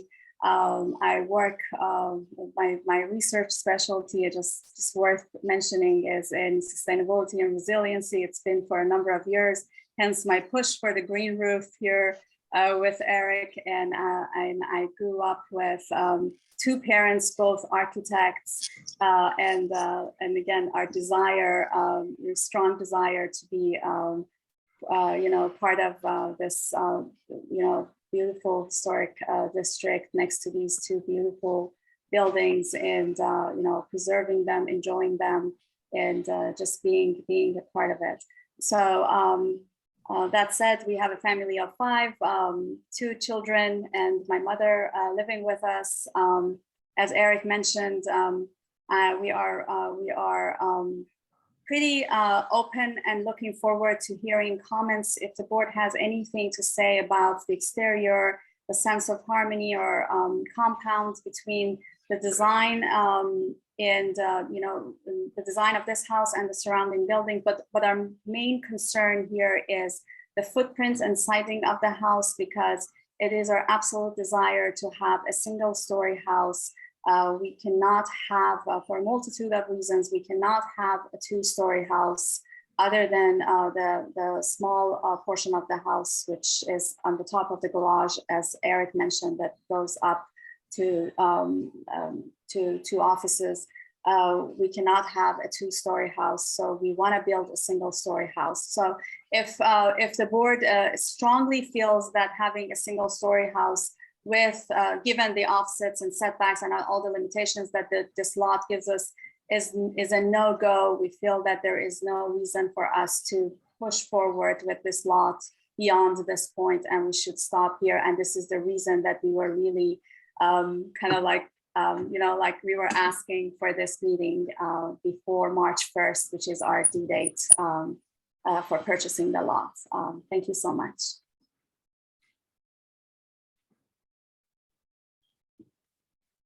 Elizabeth, do you have some more comments, or should I ask the commission for their input?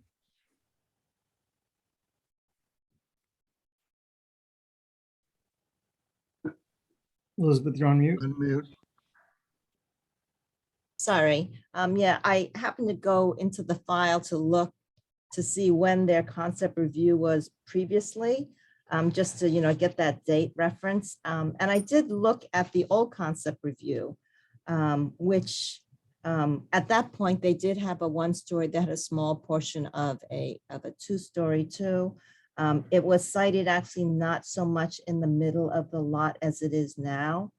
So, and I do recall 2 of the comments that came from HPC was, that they were hoping for them to reduce their floor area by making more of it two-story. So it opened up more possibilities for views from the public right-of-way to the property and to the buildings behind it. And the second one was really to kind of honor that that public viewing of historic properties, which is important for historic preservation. So that's all I have to say. Okay. Can we go back to the commission view for a minute?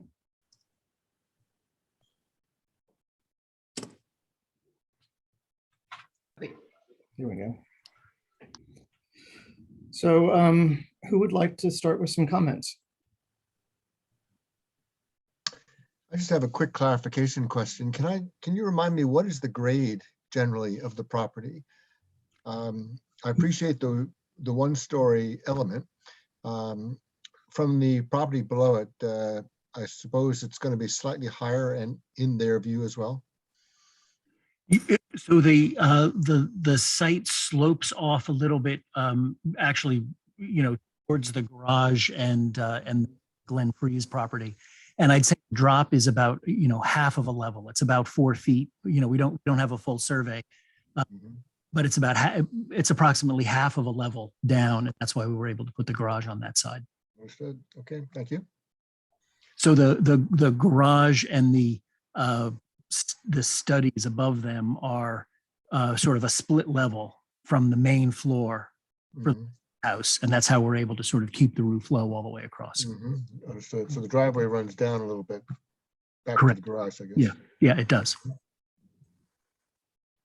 Very good. Roger? Yeah, I appreciate the design. I like the reflection of the materials of the historic buildings. I would have liked to have seen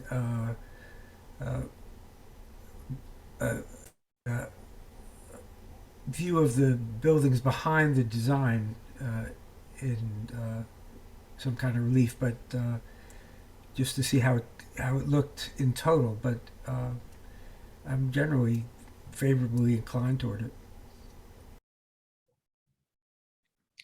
Shirley? Do you have some thoughts?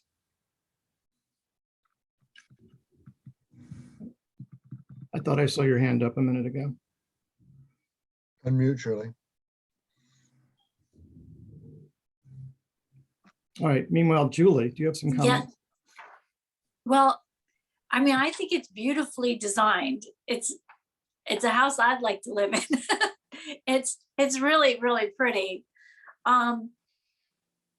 I mean, like Roger said, I think what might be helpful in a presentation is showing, kind of photoshopping the views so that one would see how the house looks in relation to the historic properties, make kind of clarifying that in a bit. But I mean, I feel fairly confident. I know that Elric was the one who said, oh, can't you just build it up higher, higher and less footprint? But obviously the purpose of the house isn't like going to work with that. So, I feel like the materials look better this time. I don't know if there were some changes to the materials, but to me, it looks like it integrates better with the existing architecture. And so I thought there was a lot of improvement to the design since we saw it last time. And I really do think it would look very nice in this setting. You're correct. The materials have been updated quite a bit from that previous concept review. And I think it was a big improvement. Thanks. Could we see a view where we see that skylight, not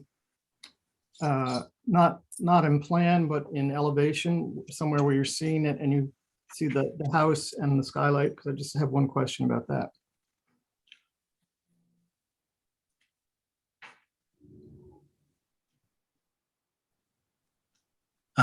So here you get an idea of how, sort of from a bird's eye view, sits on the upper roof, and then from the street elevation here, you can see that it's centered over the entry doors. And Eric, do you want to talk about the change that we made based on the previous comment on that? There was a concern in the concept review, the original review, with the height that we adjusted. So the previous concept sort of showed a 2-story section kind of to the left of the entry. And it was that 2-story section accommodated the studies on the second floor, because according to the program, programmatically, that's the one piece we can put up on a second floor, have some steps to. In this case, though, we've sort of moved the studies out farther. They're over here now on the far left, where by dropping the garage half a level, we're able to have those studies only up half a level from the overall main floor, so that we can keep that lower roof all the way across. It's a nice strong element, that horizontality, if that's a word. One question that I have is, I guess, again, it has to do with what the view through here to the other buildings looks like. And not that we're trying to copy or emulate the buildings, but I'm just wondering if the skylight could be a little bit bigger structure to kind of relate to the fact that there are other buildings on the property that do have an emphasis on some height, on some tower kind of feeling. And I don't know if that's possible. It is. You can see in plan here. Here's the plan of that skylight. And we could push it out a bit more, and we could also steepen the pitch a little bit, and the pitch actually could be more like the pitch of the roofs on the dairy in the adjoining house. Great. I mean, that's my thought, and it might be very nice and kind of tie them all together a little bit. But I really like what you've done with. It seems to me that with what you've done with the strong horizontal lines really relates back to that half timbering on the other buildings without being half timbering or fake kind of historical element on this building. It just really comes across very nicely to me. And I think that if that skylight were a little taller somehow, it would be a really great project. But I like it overall, like everybody's saying. One of the things we tried to do is where Tudor houses sort of have kind of a grid of darker wood over stucco. To do that on the stucco here, I agree, would have looked very fake. But in this case, we're able with the windows to sort of have a rectangular pattern of wood and panel, except in this case the panels are glass. Right, and they feel like that comes or relates to something else on the property, but it's original here. So I like that. I think that was a nice interpretation or translation. So you have input for your final concept or your final presentation. Do you need something else from us relating to these variances? Is that something else we have to help you with on this, or maybe Elizabeth can chime back in as well? No, it's just concept review, David. So there's no memo or anything like that. No.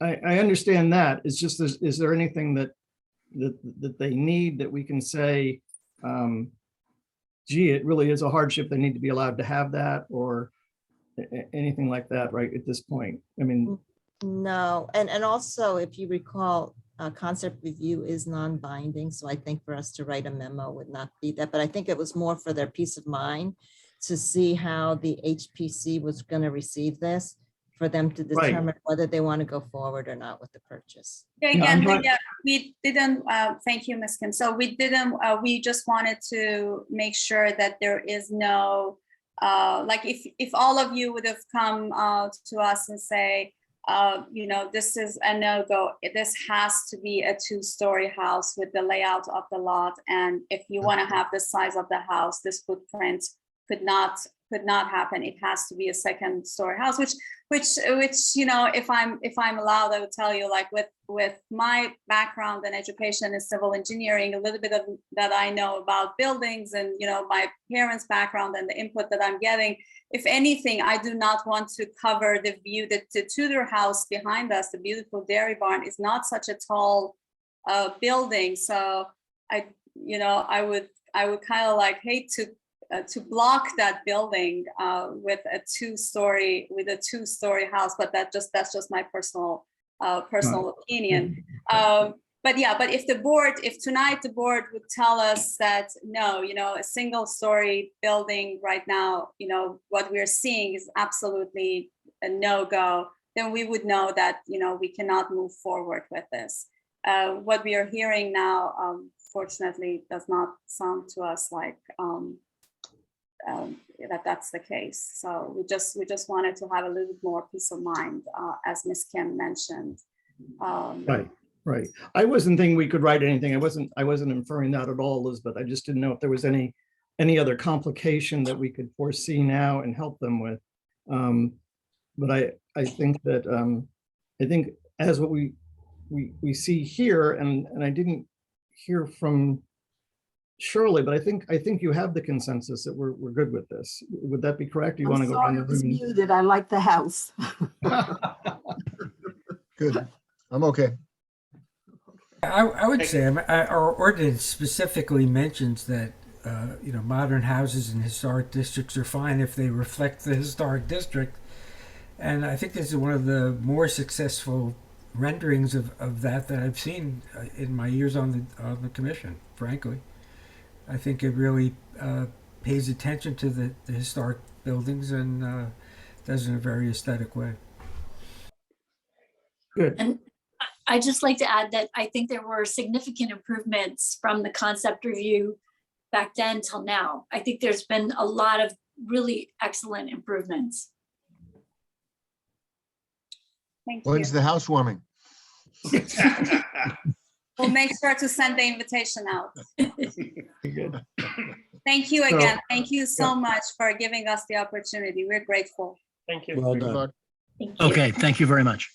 Thank you. Good luck. Okay, All we'll see. right. So I think we're at public comment. Is there anyone from the public here? There is one person, but you know what happened? Someone had written something in the chat. They wanted to know if they could do public comment. And we're doing the trolley line. And I wrote back, yes, public comment, but if you have a question about the trolley line now, raise your electronic hand, but no one They raised didn't. their hand and they dropped off. Oh, okay. Maybe it was the wrong answer. So no one, so there's no one from the public now, right? There is one person, but their hand is not raised. Okay, so if anyone wants to speak from the public, you gotta raise your hand. Otherwise, we're moving on. Okay.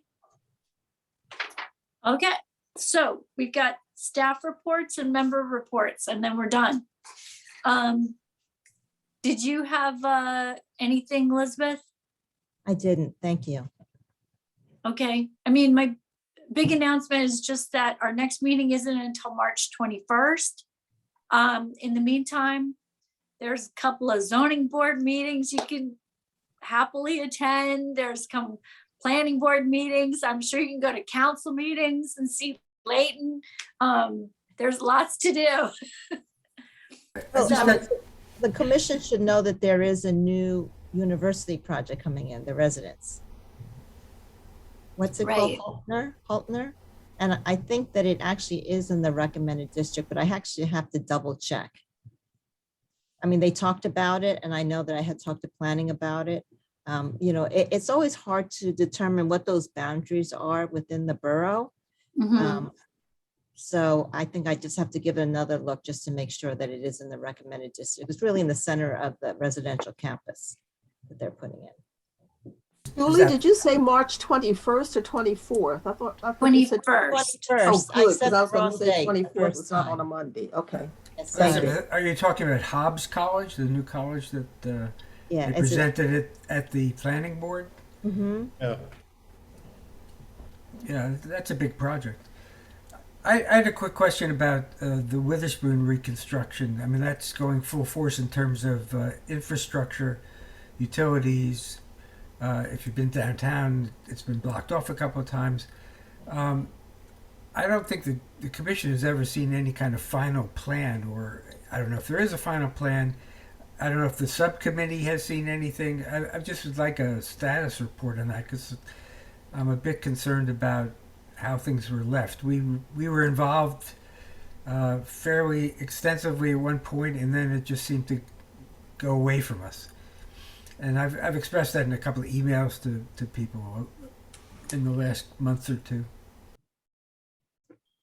Is there anything to report on that, or can we find out more, or where are we? Roger, if you can be just a little bit more specific about what it is that you're requesting, I'll do my very best to get you the answers that you seek. Leighton, it's just that we never saw what I guess.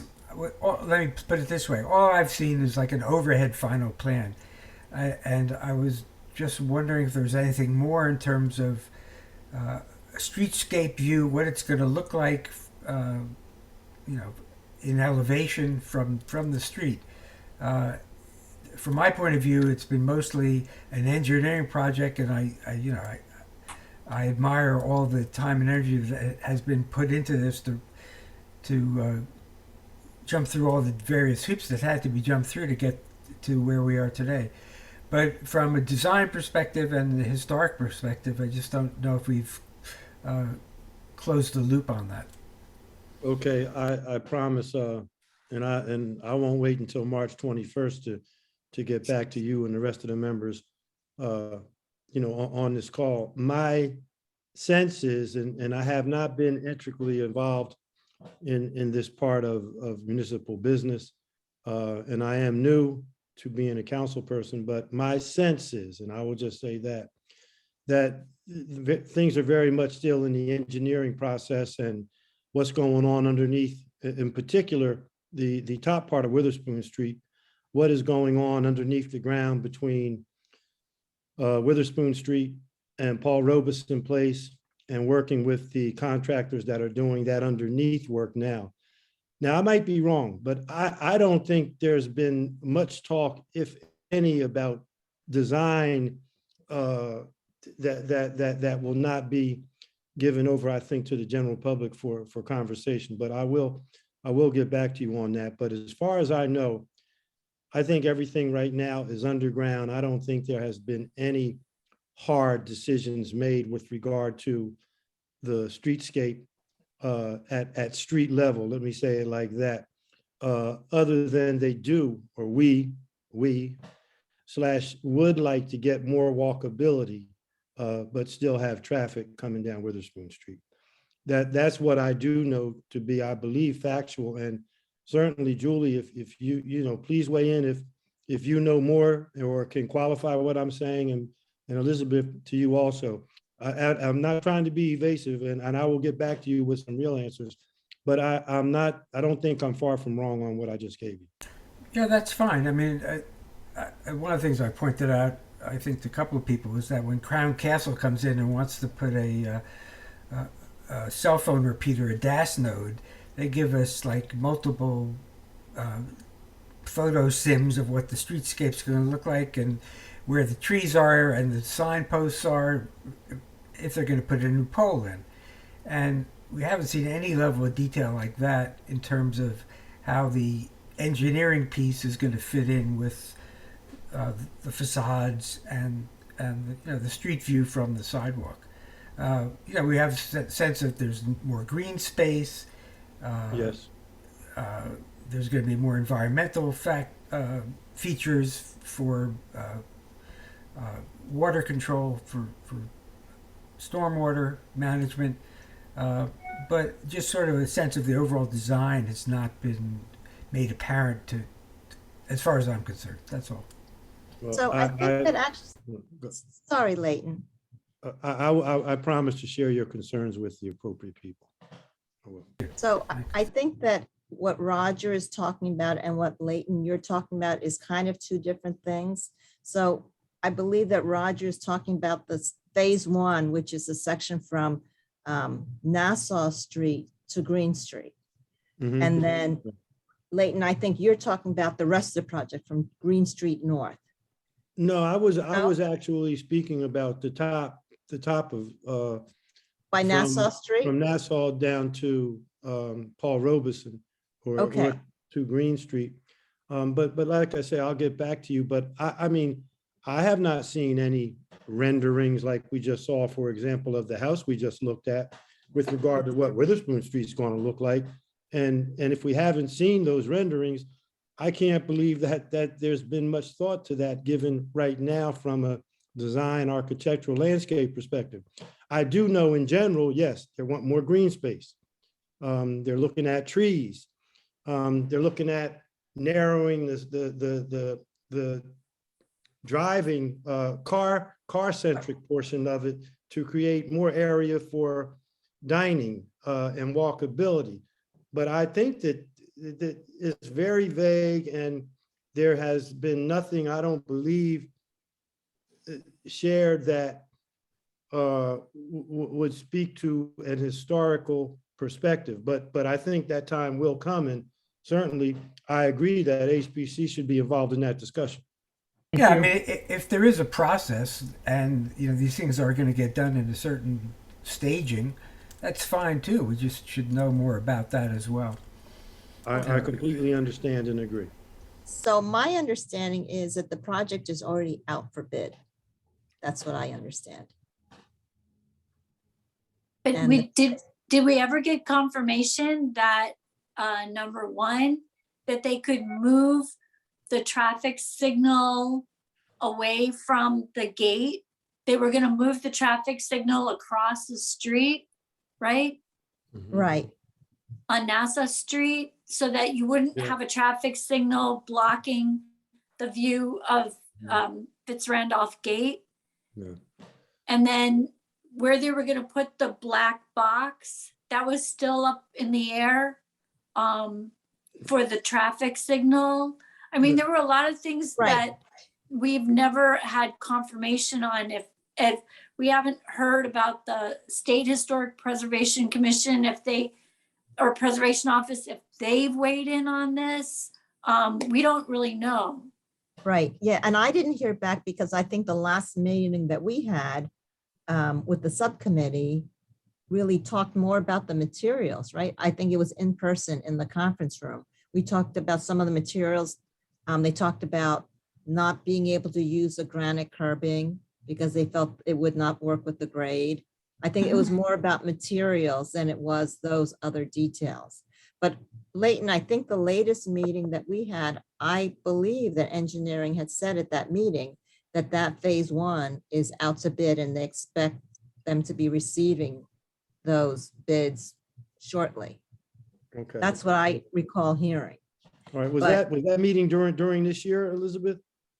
Which one? The one that we just had? Yeah, Yeah, it was last week. Last week. okay, all right. Well, So- Elizabeth, maybe you could find out from Deanna about the final, like, what happened to the traffic signal and where is that black box gonna go? And, Okay, what What- other things? Traffic signal, black box? Were there other things? and the Final bump, are design of they the still bus doing station, that Oh, the bump bus out? station, they deferred to, Yeah. the next Later. phase. Okay. yeah. And then the bump out, are they still insisting they have to do that?